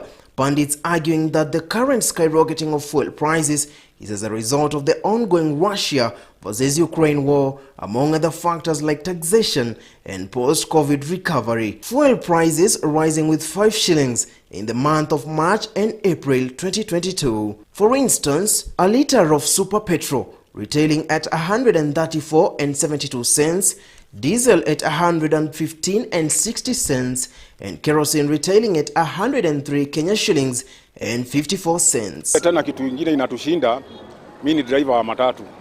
Mafuta imepanda kwa sasa imekuja 116.97. Na sisi tunashindwa na kuongezea wadhi bei. Kwa sasa unashinda huyo mudhi utamuongezea bei atoe pesa wapi na venye uchumi imekaa. Sasa mafuta imekuja bei kali sana, hata tunashindwa tutaongeza abiria wakienda safari zao watatoa pesa wapi? Nataka serikali mtuambie itatoka wapi? Ukraine na Russia hakuna mahali inakujia kwa mafuta yetu. Similarly, the cost of refilling LPG gas cylinders has shot with a great difference. For instance, one will refill a 6 kg gas at 1,550 Kenya shillings, which earlier was refilled at 1,400 Kenya shillings, while a 13 kg gas cylinder will be refilled at 3,350 Kenya shillings, which earlier was refilled at 3,113 Kenya shillings. With the skyrocketing prices of fuel, the impact has also been felt in the food industry, where food prices have also stricken most of the Kenyans not able to afford the commonly used products like maize flour, cooking oil and sugar. Food prices rose by 8.89% in January 2022, consumer index increasing by 0.31%, from 118.274 in December 2021 to 118.642 in January 2022. For instance, in 2020, a 2 kg of maize flour was retailing at 90 Kenya shillings, while today it retails at 120 Kenya shillings. A packet of sugar, 1 kg, was retailing at 114 Kenya shillings, while now it retails at 150 Kenya shillings. A liter of cooking oil was retailing at 285 Kenya shillings, while today it retails at 350 Kenya shillings, forcing Kenyans to dig deeper in their pockets, others deciding to forego some of their secondary needs. Nikakuta lita moja ni 400 na hiyo bei hatujawahi sikia katika hii taifa yetu ya Kenya. Sasa ukienda kwa supermarket ukiwa na ngiri moja, hiyo hata sio kikaa kitu, ni kama lese, ni kama tu hata kama 200. It goes without saying that Kenyans are wailing in agony of harsh economic times that pundits argue has been escalated by the ongoing Russia versus Ukraine war, among other factors. But even so, most of the Kenyans are pegging their hope on the forthcoming general election, which has been scoped as an economic revolutionary election. But the question still remains, how will this pan out? The question of whether the economy will be able to be revived by both the presidential aspirants seeking the top seat is a matter of wait and see. But on that particular note, and before we also conclude on this particular discussion, I just want to take a statement from my panelists here. Just a very short statement because my director tells me time is over, but I just need to seek for some 3 minutes. We get done with this, and I just want to begin with you, Tilile, because I know I left before when you were burning. The economy of this country right about now, it's struggling, and we are heading to the August polls. Kenyans are crying of rising prices of commodities. Just a short statement, just from you. Yes. 30 seconds. It is very sad that the economy of this country, Kenyans cannot afford to have 3 meals a day, even 2. And at the moment, there are so many Kenyans who have not even taken tea or even porridge this morning. But we want to say that as we approach towards 2022 politics, what we can tell Kenyans, you should be very keen on the kind of leaders you elect, because these politics will be determined by either you want to elect a person who will champion for the economy or the other interests of their political class. And that is your statement. Just 30 seconds as we also come to the end of this program. Well, let me share my thoughts with the fellow Kenyans who are actually experiencing the hard times, economic hards. But I think what we need to do as a country, economy is really determining the people who lead the country. And we know the situation that we are in today. We know who are people in government, the president and the deputy president, and therefore we know the people that can come on board, then change the economic situation of the country. Probably, maybe we can try the 2007-2013 government, maybe one of the people who was there, because at least life was considerably cheaper. So if we gave somebody who was in that government, maybe they could do something to our economy. Your statement has been filled with some tactical, parting shots. But again, Biko, on your statement. My take would be that whatever Kenyans are experiencing right now is not very different from what has been experienced in this country prior to elections, every other elections, whether it is 2007, 2013, or 2017. As we move towards an electioneering period, we've always had tough economic times. It is not different this time round, and things probably will look up after we are done with the elections in 2022. That is in August, on August 9th. Thank you so much, gentlemen, also for making time to come to this program. And the statements have been very strong. The political divides well represented. My 2 colleagues and now it's time for handshake. Political stance. It's time for handshake because. Oh, it's time for handshake. no bad blood. At the end of the day, but I invite him to Azimio so that at least we can form this girl, because this thing, as it looks, this thing has gone. This is gone. All right, and that is where we wind it up. And Kanda Tilile is a political strategist and a member of the UD party. Right. And you have Oleso Odhiambo, is a political strategist, of course, in the Azimio Lomoja, and then Biko Ashoya, an advocate of the High Court of Kenya. Come out as very neutral. I'll stick with the advocate of the High Court of Kenya. Thank you, gentlemen, for making time, and I hope we can have this discussion some other time, because time has far much gone. And I know Tilile, you are burning because you are 30 minutes late. So next time you keep time so that you explore your points. Invite us, please. And I will come 1 hour earlier.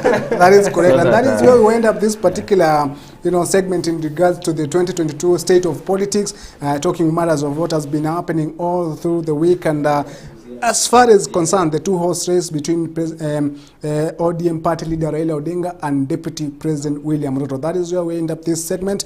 Before we take a very short break, I will also leave you with our weekly segment of the Health Insight, where we this week will be focusing on the causes of infertility. So I leave you with that particular segment as we head for a very short break, and then when I return, we'll also now be switching gears to yet another different segment where we'll be taking a look at what is happening in the world of entertainment. But before I go, this is what we have on the Health Insight segment. I'm glad that you found some time to join us. Let us learn, be informed, and be educated on different health matters. Our topic of discussion today being infertility. Now, statistics show that 2 out of 10 couples in Kenya struggle with infertility, and 4.2 million Kenyans or even more require interventions in order to conceive. Now, this is our topic of discussion today. Stay tuned. Let us learn together. Okay, so for women, the commonest cause of infertility, especially in our region, that's why you said that there's a bit of geography, is tubal factor, okay, where the tubes are blocked. If you look at, as a revision, if we look at the uterus here, we find we have the uterus where there's a cavity or the hole, and this is where the baby grows. This is the uterine walls. And then, of course, we have the uterine tubes, okay, which we want to remind people. And then we have the ovary. And the egg must come from the ovary into the tube. And when it reaches here, it meets sperm that has come all the way from the birth canal, has swum all the way and swum through the tubes, and they meet here and fertilize and make an embryo. Then the embryo then is the one that travels over a number of days, up to 6 days. On the 7th day is when it gets into the uterus, between 5th and 6th day. And then by the 7th day, implantation starts to happen. What does that mean? That you must have intact tubes, okay? Even with blocked tubes, people get periods. You know, the period, I say, perhaps you could have tubal blockage. They say, no, but I've been getting my periods. No, that does not affect, because periods come from here. But the tube can be blocked and no one knows. So the commonest cause of infertility, especially in our region, in the sub-Saharan Africa, it is the blockage of the tubes. Okay? Then the other cause, because I'm in this area, is also when the uterus itself is affected. When we have fibroids on the outside do not affect. But when you have fibroids within the cavity, they can cause a problem with the implantation of the embryo that has just come in. Then the other conditions that can also affect the uterus, it can be that you have polyps. Polyps are tongue-like structures that come from the lining, overgrowth of the lining. They also affect the uterus, and they also cause heavy bleeding. They almost have the same symptoms as fibroids. Then sometimes we have scarring of the uterus, so that there's a scar here. There's almost like cobwebs inside here, where the cavity has been closed. So all those structural problems in the uterus can affect implantation. Another very important problem is problems with ovulation, okay? Because we say the sperm will have to come, it must find an egg, okay? So some people have enough eggs, but they have a problem with ovulating. Problems, and those are conditions like hormonal disorders like polycystic ovarian disease, which is very common. So you find the egg cannot be released in time. Other hormonal disorders like people with prolactin problems. Prolactin is the milk hormone. And when we have a disorder from the pituitary, which is found somewhere in the brain, just above where the nerve for the eyes is, when it produces too much prolactin when you're not supposed to be breastfeeding, it affects and causes ovulation problems. Even our thyroids, when they produce too little of the hormone or too much of the hormone, can affect ovulation. So we call that hormonal imbalances, and that affects. But the biggest cause of ovulation problems is age. Okay? We tend to forget that there's a biological clock. You know, we used to hear people used to say, oh, you're turning 35, you should get worried. It is actually true, maybe not exactly 35 years, but from about the age of 35, then the egg reserve starts to go down. Because as women, we are born with all our eggs in our ovaries, and then every month they start ovulating. So if there's a delay in childbirth, that like happens, you know, as we get more educated, we work longer, and people get married later, maybe not even education, maybe even our men are changing and they don't want to marry these girls early, then it becomes more difficult to as you grow older, especially above the age of 40, you start having problems with ovulation. The number of eggs goes down and the quality of the eggs goes down. So it becomes harder to conceive. So as you were saying, you know, you said in your opening statement that age is a factor. Yes, it's a factor because of problems with ovulation. Okay? Now, other conditions that we can say in general that will affect both is conditions like endometriosis. It will affect ovulation because even as we get cysts in the ovaries, that affects, and they're operated, that can affect the quality and the number of eggs, but also can cause even things like blockage. Okay, so those are standalone conditions that just decrease of fertility. So endometriosis, polycystic ovarian disease, we need to think about them. Okay.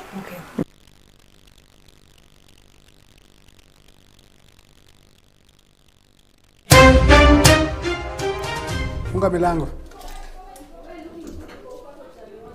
All right, and welcome back to Kirk in the Morning, where we get you glued and kickstart your weekend in style. We've been having discussions on matters to do with politics, talking about what has been happening all through the week in our previous segment. And of course, you've been able to note from that particular segment that just ended in a short while ago, that is the Health Insight segment, talking about the causes of infertility in women. Our reporter and our health journalist, Aida Monzasi, digging in and always helping you to learn and unlearn what you need to know about matters to do with health. You can be sure to be catching up with the Health Nuggets show that runs on Kirk TV every Monday. And, apart from that, she's also been touching about what you can be able to do to be able to, you know, understand matters to do with infertility on that particular segment. But right about now, we switch gears now to a different topic of discussion. We switch gears to a different sort of discussion where we'll be talking on matters to do with entrepreneurship. And in studio, I have my guest, who is Humphrey Moffat Onyango. Welcome to the studio, Humphrey. And unless you're wondering who Humphrey is the Chief Executive Officer of the Moffat Adventures Limited. That is a traveling tour company. Sure. I want to welcome you to Kirk TV in the Morning. I don't know if you've ever been here before, but yeah, sure. You've been here before? Yeah, sure. All right, and welcome back again on our morning show. Thank you. And I just want us to understand, because you are the Chief Executive Officer of the Moffat Adventures. Is a tour company. Yeah, sure. And let's begin here. In these tough economic times, you know, make us understand does it entail for a traveling company or a traveling agencies such as the Moffat Adventures. Okay. My name is Humphrey, just as you've said. I would like to say that regarding the post-COVID-19, the businesses have been trying to catch up with the market. Businesses have been trying to seize the opportunities that emerge, the post-COVID opportunities. And I can say that tours and travel business is not an exception. And us in the industry, we've also been trying to come up with new ways to ensure that we get back on our feet, just from because you see COVID-19 came with a stop to our businesses, or maybe just a little bit of, just a portion. We could only do a little bit of business. But now that COVID-19 is gone, the restrictions have been eased.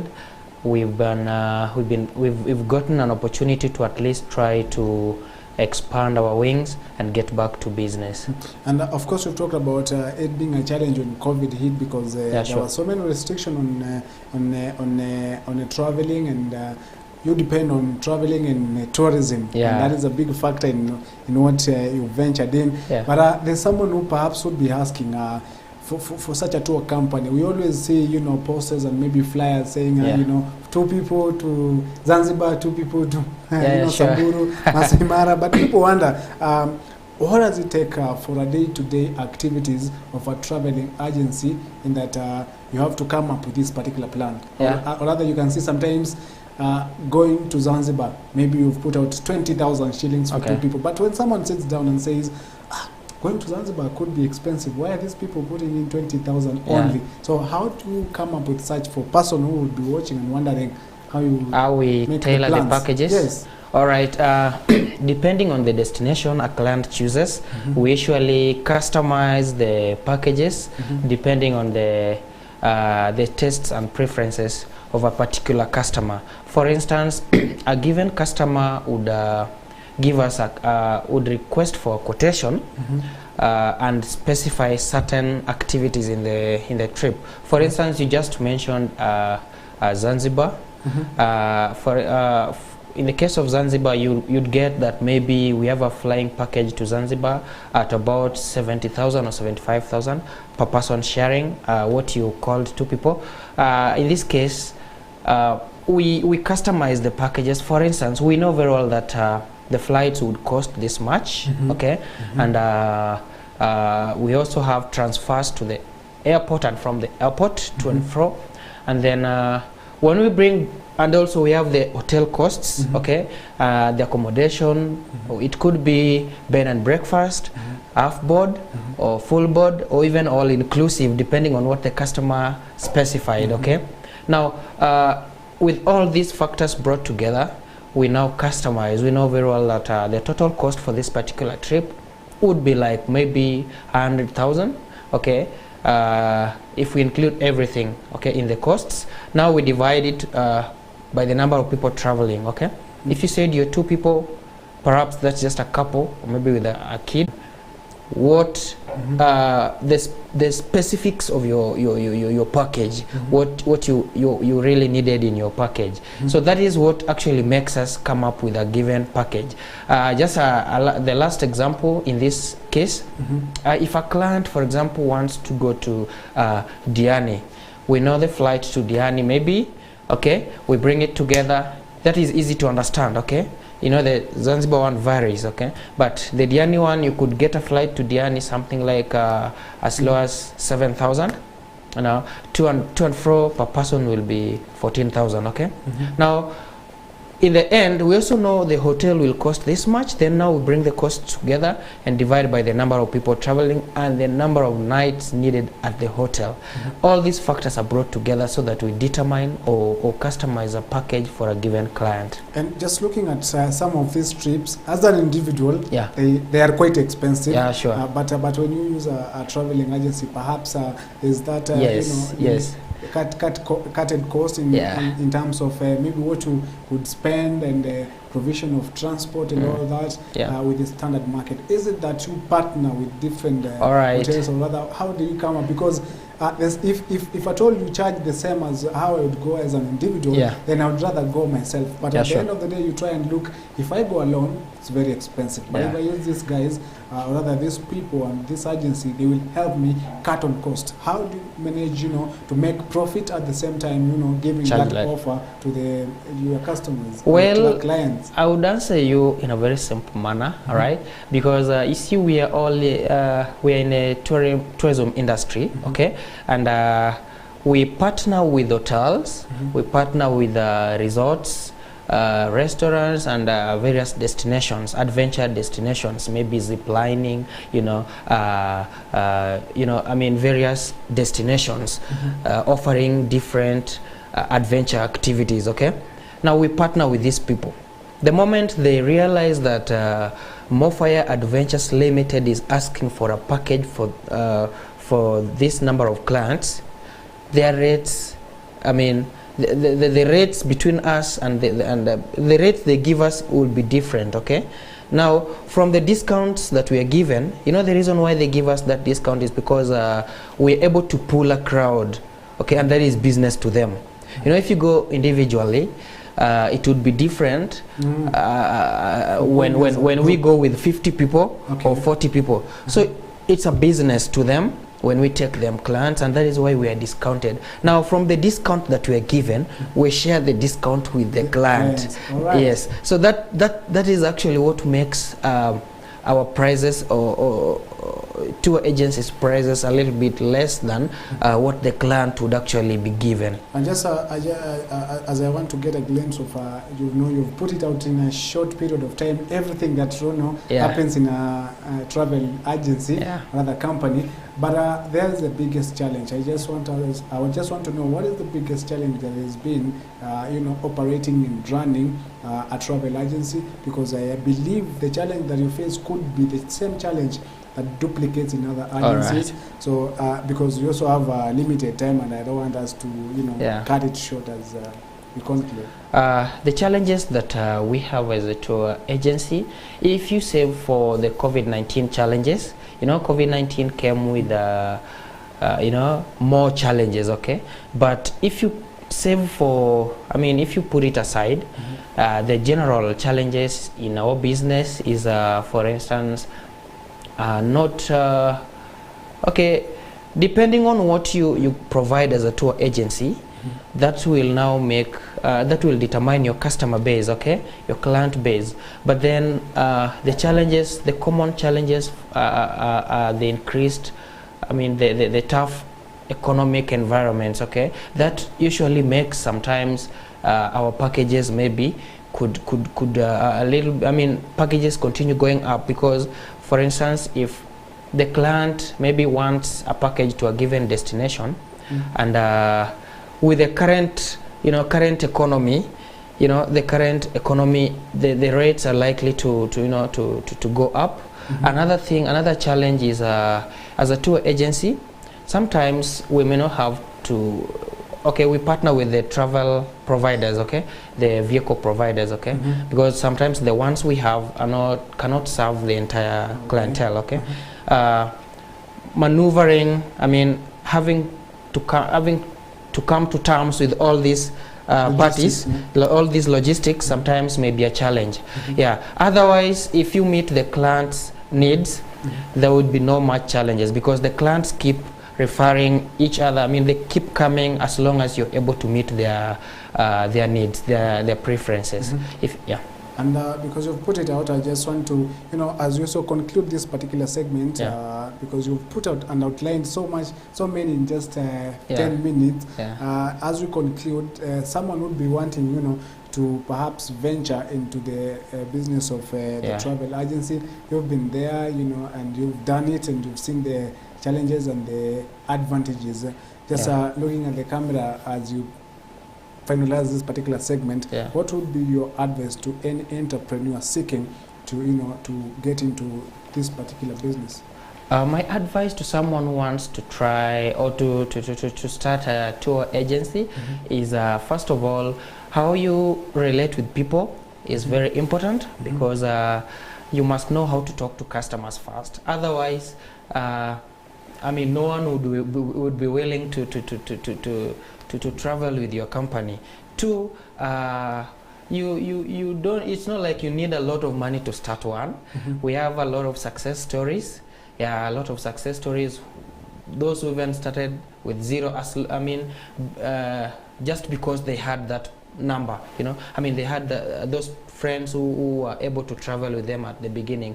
So just to be simple, I would say that someone who wants to start a tour agency, you better start. There's nothing tough because as long as you can determine or define your client base, you know, you need to first define. Tours and travel has a lot of segments. Which one do you want to start with? I mean, which one is your strength? After you identify your strength, you will now be able to grow from your strength and expand your your business based on where you started, okay? Maybe you started with day trips, okay, just hikes, okay? You started with the accommodation, Airbnbs and villas and all that, okay? Or just as transport, okay? Now from there you're able to create networks, okay? People are able to realize, to know you. Another thing, ensure that your social media presence is active.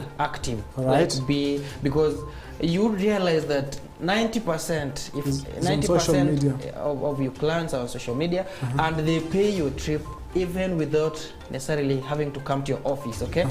They just pay online because you are active online, and they see your testimonials, okay? They're able to see your testimonials, your videos, your photos, okay?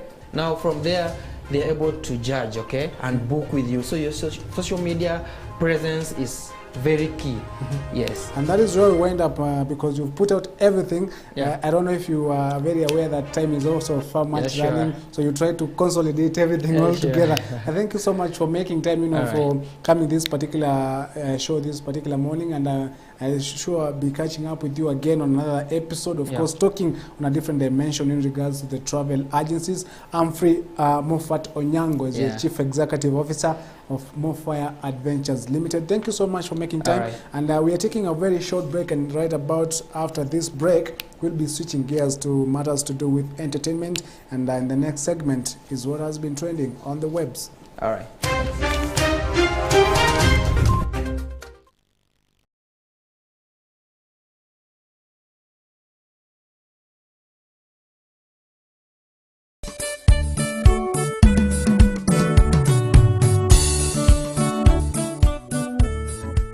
PCEA Wangige Church cordially invites you all to a fundraising in aid of the construction of a new sanctuary. It will be a mega church from this to this glorious sanctuary with modern facilities.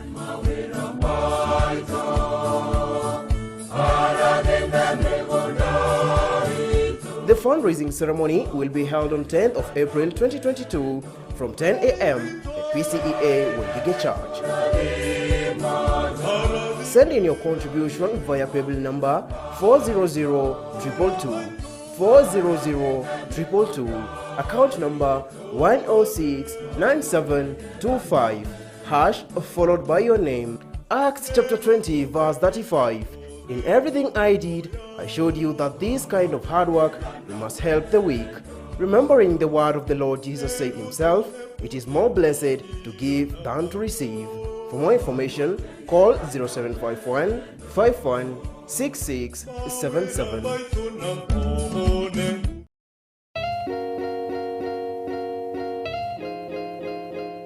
Deluxe gutters are specialists of rainy water system with unique square-shaped and high outer gauge gutters to prevent overflow of rainy water. Visit their hardware and office at Tatu Plaza in Ruiru Oje. For more information, call them on 0716-904-501 or 0723-615-168.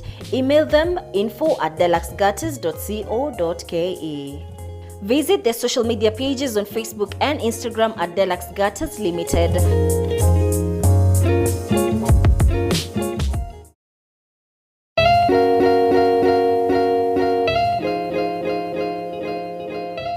Galson Consults is a real estate firm dealing in property management and selling of properties. Currently, the following plots are available with ready title deeds. Joska 40 by 80 at 550,000 Kenya shillings.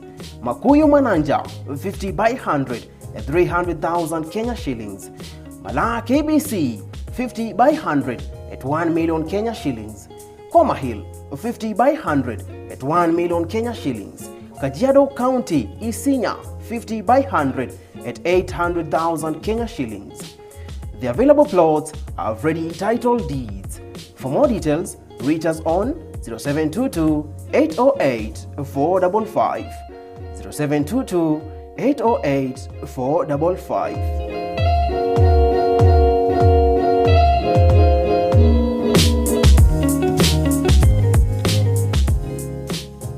Welcome to Kiha Farm. We are a farming consultant on your farm. We help in planting Hass avocado, custard apple, mangoes, and plantain bananas. We supply clean certified seedlings. We also sell the above fruits in bulk, and we arrange transport for the fruits to your destination. For more information, call us on 0721 790607, 0721 790607. Kiha Farm, our farming zone. Idoville Trust Girls Secondary School is a Catholic day and boarding school run by Our Lady of Charity of Idoville Trust. Idoville Girls Secondary School is one of the best schools to be in.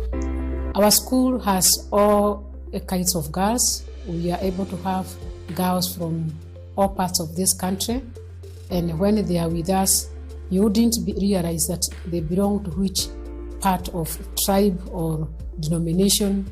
Our school is able to cater for all the students that come to us. We have partial sponsorship and those retaking KCSE exams. Intake for junior secondary school starts next year. We are situated at Donholm Phase 8, right turn off Jacaranda Roundabout, 500 meters from Greenspan Mall. For more information, contact us on 0728 403 149 or 0719 836 923 or email us on idovillegirlssc@gmail.com. Idoville Trust Girls Secondary School, quest for excellence.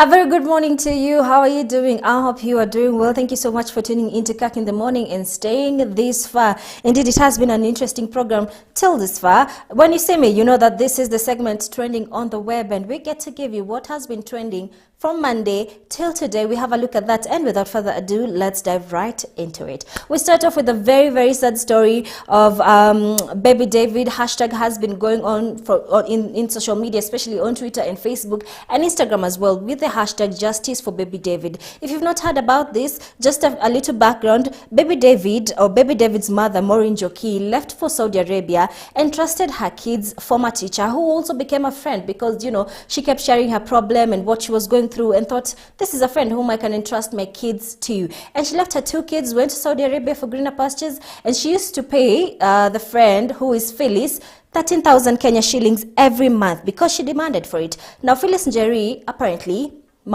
tortured till murdered her last-born baby David and flee. Till now, she has not been found. Njoki has done several interviews crying for justice. That is Medha Kagoni and Lynn Ngugi as well on YouTube and many other social platforms. And right about now, let's just have a look at a few of the tweets with hashtag, you know, Justice for Baby David. You know, we look at Joyce_Smok, who said this baby was murdered in cold blood by Phyllis Njeri, who took care of him while his mother was in Saudi working to sustain the family. Watch the whole story on Lynn Ngugi's channel. As I told you, you know, the mother Njoki has done several interviews. Let's look at the following tweet. Kanyiri06, who says, Justice for Baby David. As a father of two boys, I know the pain. I think the safest person to leave your kids with is your brother, sister, or parents. Vampire exist in this world, and the devil too calls the shot. DCI Kenya would need justice for this poor soul. Such a very sad story right there. Josephine_Desmond says, this was so inhuman.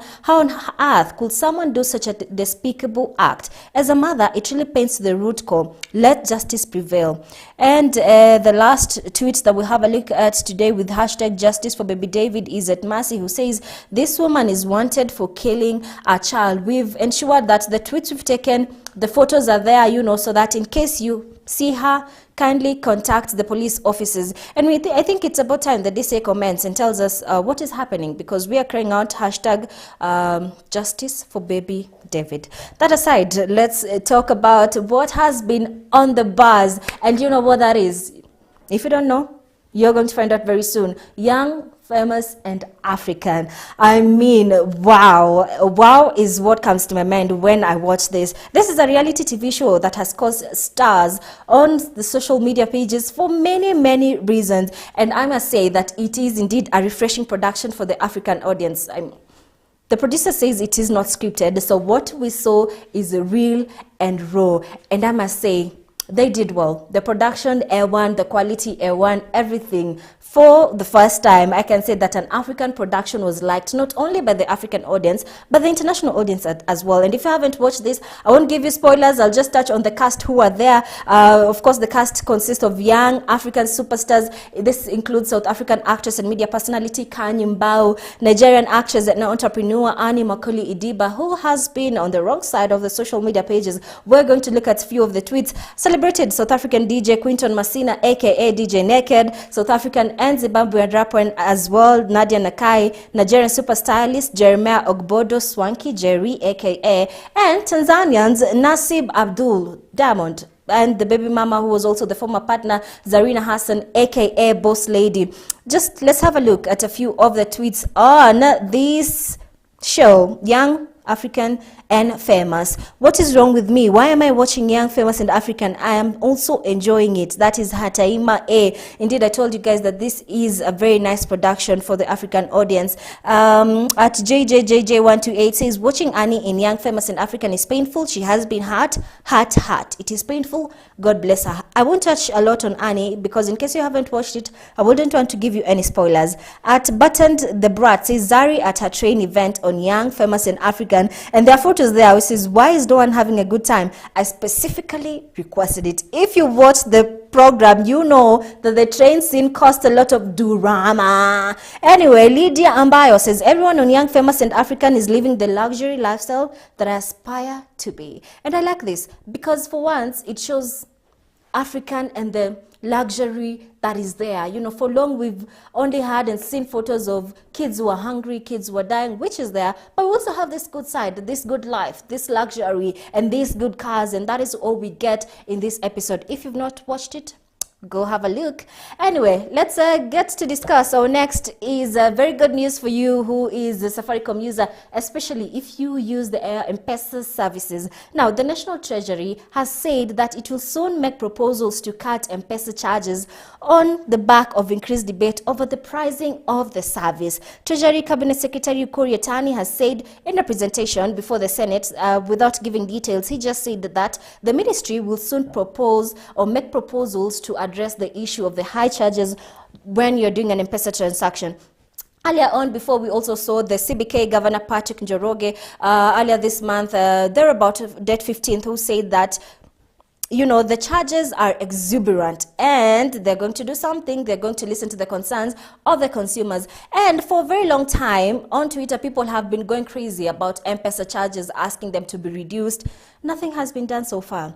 However, let's have a look at what people had to say when they heard that the Treasury is going to make a proposal to reduce the M-Pesa charges. At Andrew J. Franklin says M-Pesa charges must fall. Quite a celebration right there. Let's look at a tweet by alligator_, who says, when they slash the M-Pesa transfer charges, Safaricom will come up with other ways of recovering the slashed amount, maybe by increasing call rates. Which also makes sense, because how else are they going to recover the slashed amount? You know, at Mukaya says, some good news. Treasury has presented a proposal meant to bring down M-Pesa charges. Currently, M-Pesa holds 99.9% of all mobile money transactions in Kenya. Can you imagine that? And just the last tweet we're going to have a look at in matters M-Pesa charges. At Ephraim Njenga says, it is reported that the Treasury is working on a proposal to lower M-Pesa transaction charges. This is a step in the right direction and something we have been urging for a very, very long time. And I must say that this is good news for us all, because M-Pesa charges are exuberant. You send little amount of money and you're wondering, is it really necessary? Also, when you withdraw, not only sending, but also even when you withdraw. So we are hoping that we'll get a communication soon from the Treasury, and that we'll all be rejoicing and hearing good news, and that Safaricom will not come up with other ways to recover the amount that they have lost. Lastly, let's look at the expressway. Again, we are talking about the expressway right here on Trending on the Web. Now, the 72 billion project is almost ready. This week, there were rumors on social media that it has been open to motorists for trial, something that the Kenya National Highway Authority came out and said, you know what, that's a lie. The expressway is not yet complete, and we're advising people to keep off it. Apparently, you Kenyans are very funny. Apparently, at night, people have been driving their cars on the expressway. With it being incomplete, kwani you are not scared? Kwani you don't like your life or something? I mean, I don't understand you Kenyans with risk-taking in all the wrong things. Anyway, Ken has warned against that and said, you know what, stay away from the expressway. Once it's ready, once it's complete, we'll be able to communicate that and it will be opened to the public. However, Transport CS James Macharia has announced that drivers who use the expressway will pay. This is between 310 Kenya shillings, between 310 to 100 and something thereabouts. Let's just have a look at that because it is captured very well in some of the tweets that we are going to have a look. Kenyans have been talking about these expressway things because they're wondering how on earth are we supposed to pay for a road that has been built for us. Anyway, at Business Watch 254 says the Nairobi Expressway has often been referred to as the road of the rich and is actually for it runs from Westlands and ends at JKIA. And to stamp this message, a list of those who will not use the road has been released. Now, we don't know if this list is legit, but among the people who will not use the road are tuk-tuks, wheelbarrows, those who are walking on foot, using doodhies, handcarts, scooters, bicycles, and those who are using carts. So only if you are driving, only if you're in a car, you'll be able to use the expressway. And for that, you will have to pay. At the Don Santos says that some characters in government think that we owe them some kind of gratitude for using our resources to deliver what we pay them. Sickening. And I must agree with that because why should we be grateful if you are going to pay for the expressway for a very long time to come? At Ovingani says, just from a meeting in Westlands, Nairobi, seeing the Nairobi Expressway coming up nicely, a good thing. However, the label at the toll station is incorrect. This is not Nairobi West. Let us please not change the semantics of the land. Nairobi West is close to Nyayo Stadium, and that has been trending for a while. People are saying that is not Nairobi West, that is Westlands. It will cause a lot of confusion. So that should be changed, something that we are yet to hear because no one has commented on that yet. Last that we're going to have a look at Khadija Mahmed says, I can't wait for the Nairobi Expressway to be completed so I can tell my children how rough life was during the construction. That will be my version of we crossed rivers and climbed mountains barefoot, and sometimes it took us 2 days to get to the office. And it did. It has been a very tough and difficult time, even once we are witnessing the building of the expressway, from high prices, high cost of living, traffic. My gosh, let's not talk about Mombasa Road traffic because people who live along Mombasa Road, special kind of people with special kind of patience. As we come to an end of this, I wouldn't end today's program without a hearty congratulations to Sauti Sol for launching Soul Kids. Soul Kids was launched by Sauti Sol, and they just want to create a world of inspiration designed just for kids. Content by Sauti Sol, just for kids. How thoughtful that is, and something that is going to trend definitely, I believe, will be on trending on the web next week is that finally there's a contraception for men. Guys, oral pills taken. That is something I'm looking so forward to. We'll be asking you a question on our social media pages. We're looking forward to interact with you, getting to know, will you trust your man or husband that they're going to take the pills? And guys, are you ready and willing to accept this? Watch out for training on the web next week because we are going to start with that very hot discussion right here. Thank you so much for tuning in. My name is Faith Kaulu. However, keep it tuned because Kirk in the Morning is still going on, and coming up is our guest artist of today. Here I am leaving you with a snippet of one of her songs.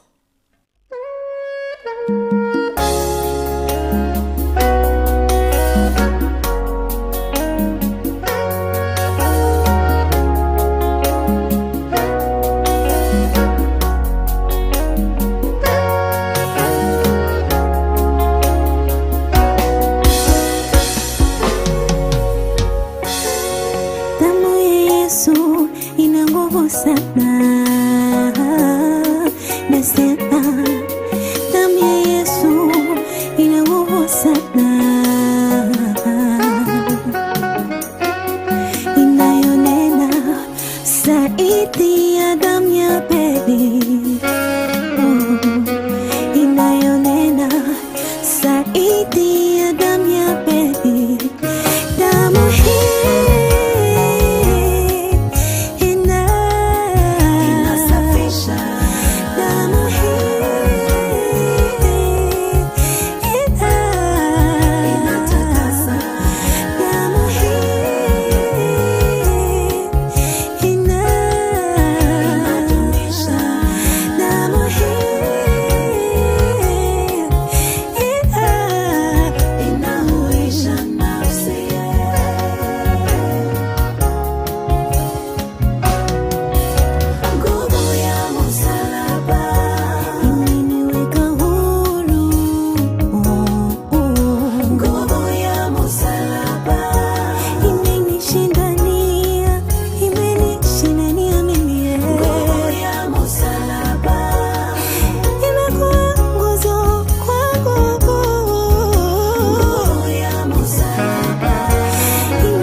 nilitokwa na damu miaka 12. Yule mama pale kisimani, Bartimayo naye macho yake, Sara naye na utasa wake. Yule mama aliyetokwa na damu miaka 12. Yule mama pale kisimani, Bartimayo naye macho yake, Sara naye na utasa wake.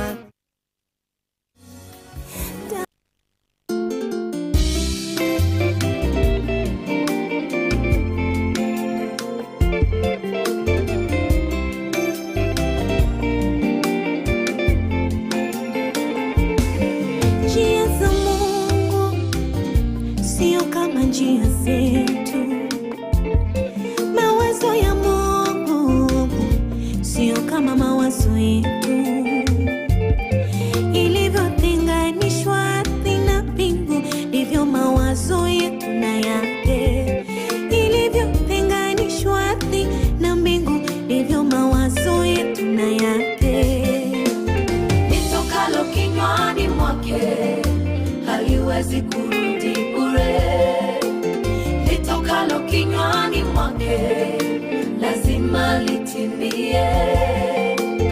Litokalo kinywani mwake halimrudi bure.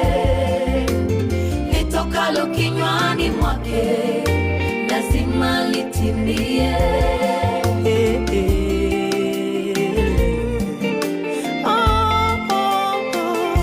Ni Mungu wa ahadi, Yesu ni Mungu wa ahadi. Ni Mungu wa ahadi, Yesu ni Mungu wa ahadi. Asemeje akose kufanya, ni Mungu wa ahadi. Ni Mungu wa ahadi, Yesu ni Mungu wa ahadi. Kuchelewa haimaanishi eti hutafika. Wengine wakitangulia haimaanishi eti wewe hutafika pia. Kumbuka huo ni wakati wao na wako upo njiani. Kumbuka ni wakati wao kuvuna, mavuno yapo njiani.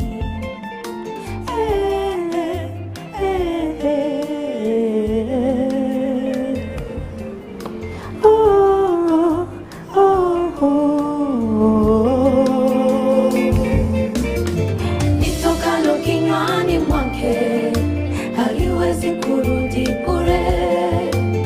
Litokalo kinywani mwake lazima litimie. Litokalo kinywani mwake halimrudi bure. Litokalo kinywani mwake lazima litimie.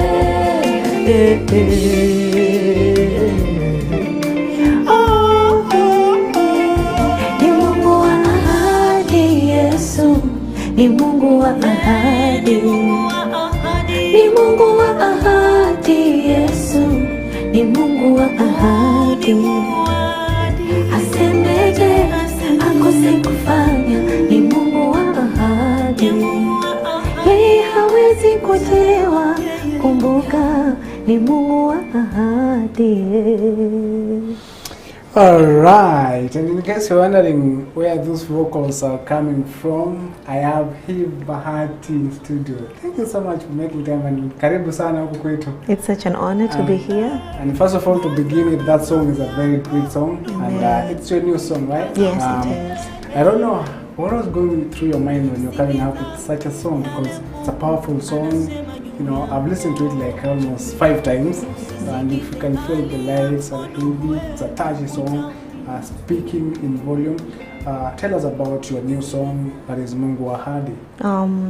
Mungu Ahadi is a song that God gave me so many years back, but the right time that it was supposed to be out was, this year. And it reaches a point whereby you've been trusting God for something, and sometimes you feel it's taking long. You see others being blessed, and maybe you have been faithful to God. So this was a song that God was speaking into my heart, that this is the season that my people need to know that as much as they have been waiting on me, I will still come at the right time. And God gave me Habakkuk 2:2-3, and scripture says that write your vision in bold letters, and in due time it shall come to pass. Though it may tarry, though it may take time, in due time it shall come to pass. And I was like, what is God trying to tell me? So God was just trying, to tell us, me and the rest of the people who have been waiting on God, trusting on God for things, and they're not coming their way. It is not that God has not heard, because even Isaiah said that even before we ask, the Lord has already he already knows what we want. Before even you ask, he has already answered. So this is a song that is going out there to tell people, as much as you've been trusting God, as much as it's taking time, God has not forgotten about you. It is just that he is waiting on the right time. And in the period of waiting on God, he is molding you. Because sometimes we've seen people receiving blessings, and before you are mature, that blessing, instead of it becoming a blessing to you, it ends up destroying your life. So as much as you're waiting on God, also tell God in this period of waiting, what is God teaching you? So allow God to mold you, so that when the blessing comes, it will become a blessing and not a curse in your life. So much powerful, putting out just a song that has come out to to be a blessing to many, and it's also doing well in the last few months. And you've talked about the waiting for the right time that God has designated for you. Even when you pray, God already knows what you're praying for, and that is what helps you in coming up with the music that you write. How would you say that the music you've done has been able to minister people, and do you feel your music is reaching to the point that you really want in reaching out to the people? Yes, I receive a lot of messages, a lot of DM, a lot of emails. Souls be transformed, God healing people, bringing people into salvation. And that is the most important thing, because Christ, before he went to be with his Father, in Matthew 28:16, going downwards to 19, it speaks about the Great Commission. And Christ, the most important thing that he left for us, the mandate was to make discipleship. And someone was telling us that before someone dies, or before someone's is dead, the last words are the most important words. And for us, Christ, when he went to his Father, he left us those words, that we should make disciples. He has given us the opportunity and the mandate to make disciples. So I thank God that the songs God has been giving me, they have been changing life, healing families. People approaching you, you're like, how is this person as old as they are? I'm small, I don't have even much to speak, but God just gives me wisdom that I'm able to speak life into them by his grace. So I thank God, because these songs are not just songs, but God has been ministering to lives and touching people and bringing people also into the kingdom. And indeed they're doing that, because as we put out that flyer, so many people were coming in and saying that we must wait. And I know they've waited up until this time that you're able to show. And indeed, I know their wait is not in vain, because what you're speaking is so powerful. And in music, there's always the low moments and the high moments. I was speaking to one of the gospel artists and said that she had taken some break at some point, and because she felt that maybe she wasn't doing what God wanted, and she wanted to seek that moment that she would come back and do what God had called her to do in music. For you as a gospel musician, and also let's say a gospel artist, is there that low moment that turned out to be your turning point? Yeah, low moments are there, because scripture reminds us in 2 Corinthians, if I'm not wrong, 10:13, and scripture says that God will not tempt us, or he will not allow trials that we cannot overcome.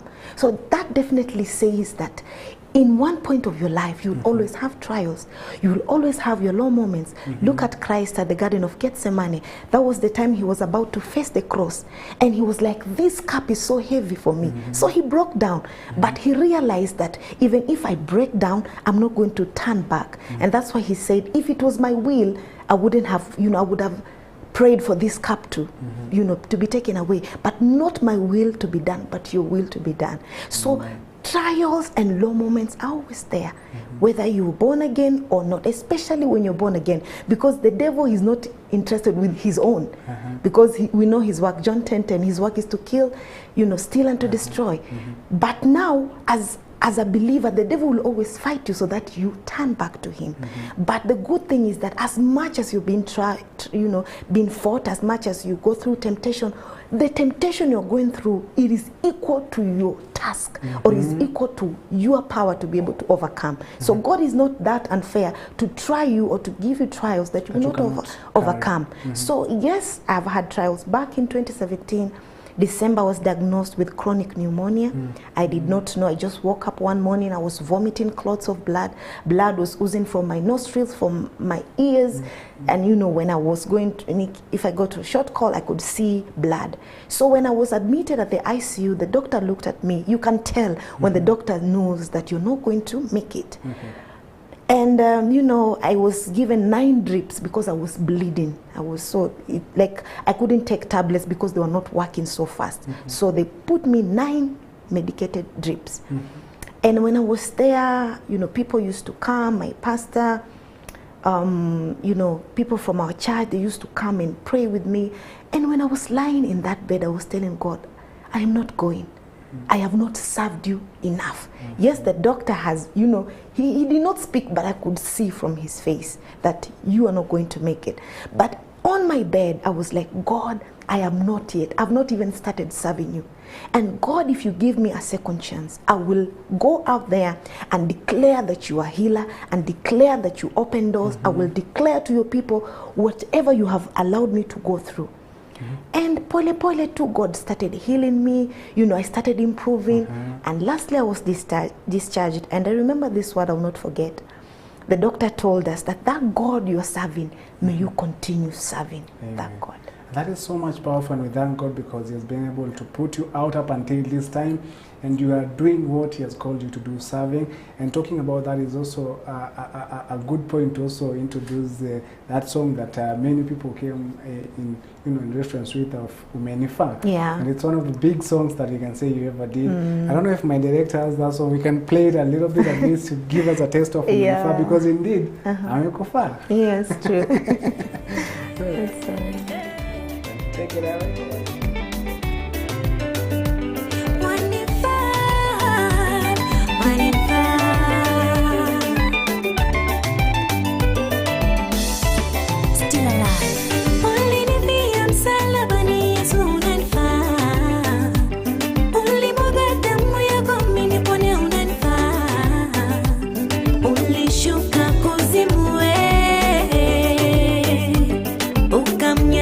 Shetani fungue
tazidishiwa. Umenifaa Yesu wewe, umenifaa. Hey, that's a very great song, and I could also hear my director. She's Elizabeth Kavata, right here. She's singing along with that song. It's a big song, and it's a song I also believe, changed everything in terms of the music that you do, because at the end of the day, it's reaching the bigger people, so many people, so that they can get to listen to your music. Tell us about Umenifa, and also the genre of Umenifa, isn't something like coastal? Tell us about that. Umenifa was birthed from a testimony. After trying, singing, you don't have cash to go to the studio.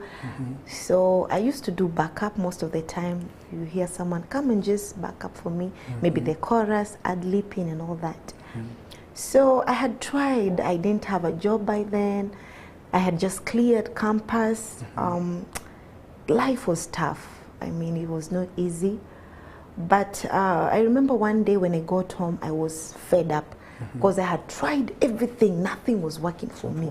You get people telling you they're going to help you, but they have other motives that are not godly. So it reached a point I was like, I am not going to go against the will of God so that, I pursue this ministry, because this is not my work. And God was giving me a revelation that when God has called you to serve, and that's what we do most of the time as ministers. When God has given you a call, you carry it as your own burden. I mean, you cannot.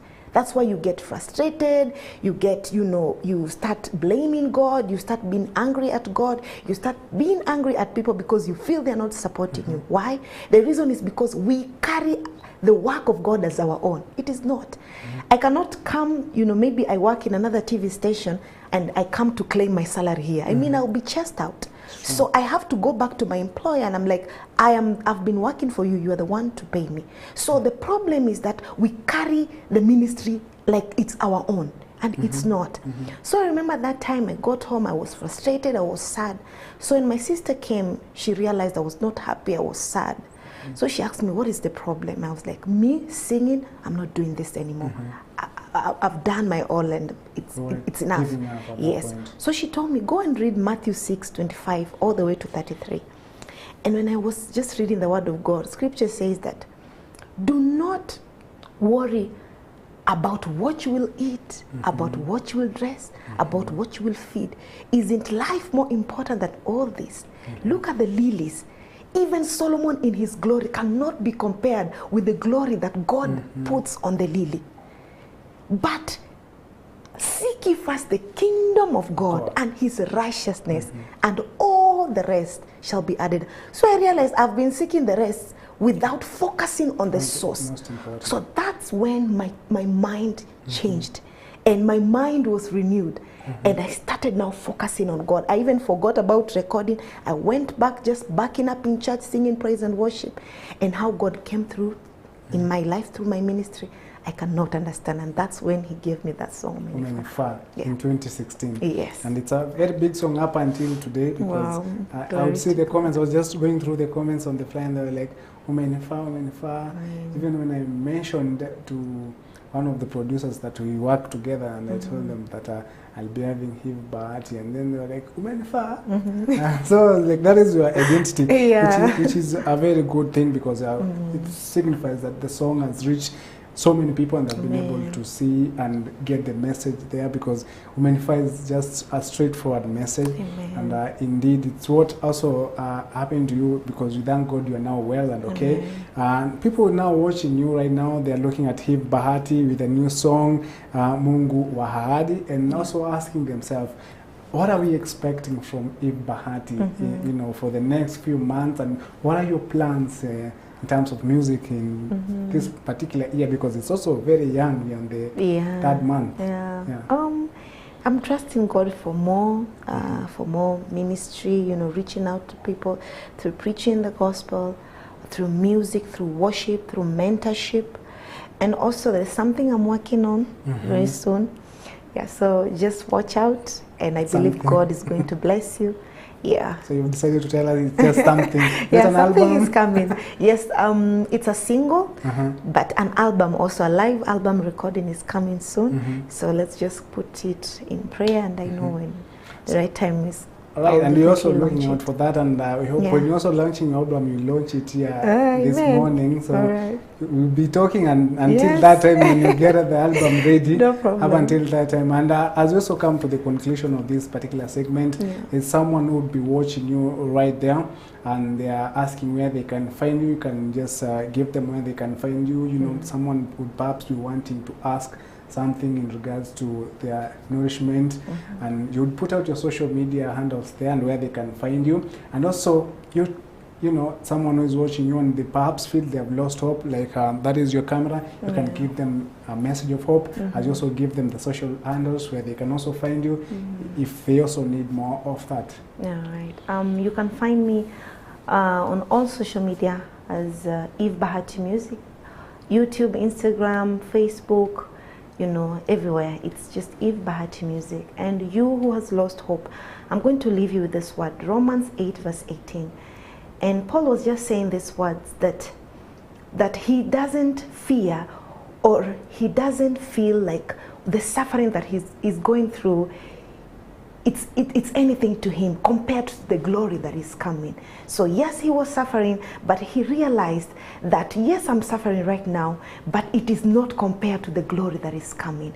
And I don't know what you're going through this morning, but I'm here to tell you the suffering that you're going through, it cannot be compared to the glory that is coming. Just hang on there at the feet of Christ, and he will come and he will give you a testimony. For he can never try you or test you in ways that he knows that you cannot overcome. Whatever you're going through, it is equal to the power that you carry, which is Christ, in Christ Jesus. All right, so much power in the words that you put out, and I'm grateful that you've also spoken to someone, and as well, while you're still speaking, I could also hear what you're saying. So it's a great message from you, and I thank you so much for also, you know, coming this morning and, you know, fulfilling the will of God, and you know, spreading the message. The message is the gospel, and trying to win more souls to the world of God, and that is what you've done this morning. And I believe so many people have been touched. Those that were waiting for you, they have heard from you, and they can also, you know, feel that your presence is well represented, because those are such powerful words. And they say, as you also put it out, that when you're about to give up, remember that God knows what you want and planned right before you even plan that, and the only thing you can do is seek his kingdom. And that is where I also want us to wind up. But before that, we will wind up with, because everything that happens is about God. And Yesu anaweza. That is the song that we are going to finish up with, because indeed Yesu anaweza. And ametuwezesha, tumehave this show. It's up until the end of time, but we'll be finishing up with Yesu unaweza. My name is Chris Sambu, and about to do for us Yesu unaweza is Eve Bahati. Be sure you can catch her on all our social media handles and a YouTube page, Eve Bahati Music. You'll find good music there to inspire you. But right about now, we are done with the show. It's about time we dance and praise God. Yesu unaweza. Amina. Yesu, wewe unaweza yote mfalme. Hakuna usiloliweza Bwana. You can even stand, right? Because we are Yesu unaweza, Masia unaweza, yanayoonekana hayawezekani. Baba unaweza, Yesu unaweza,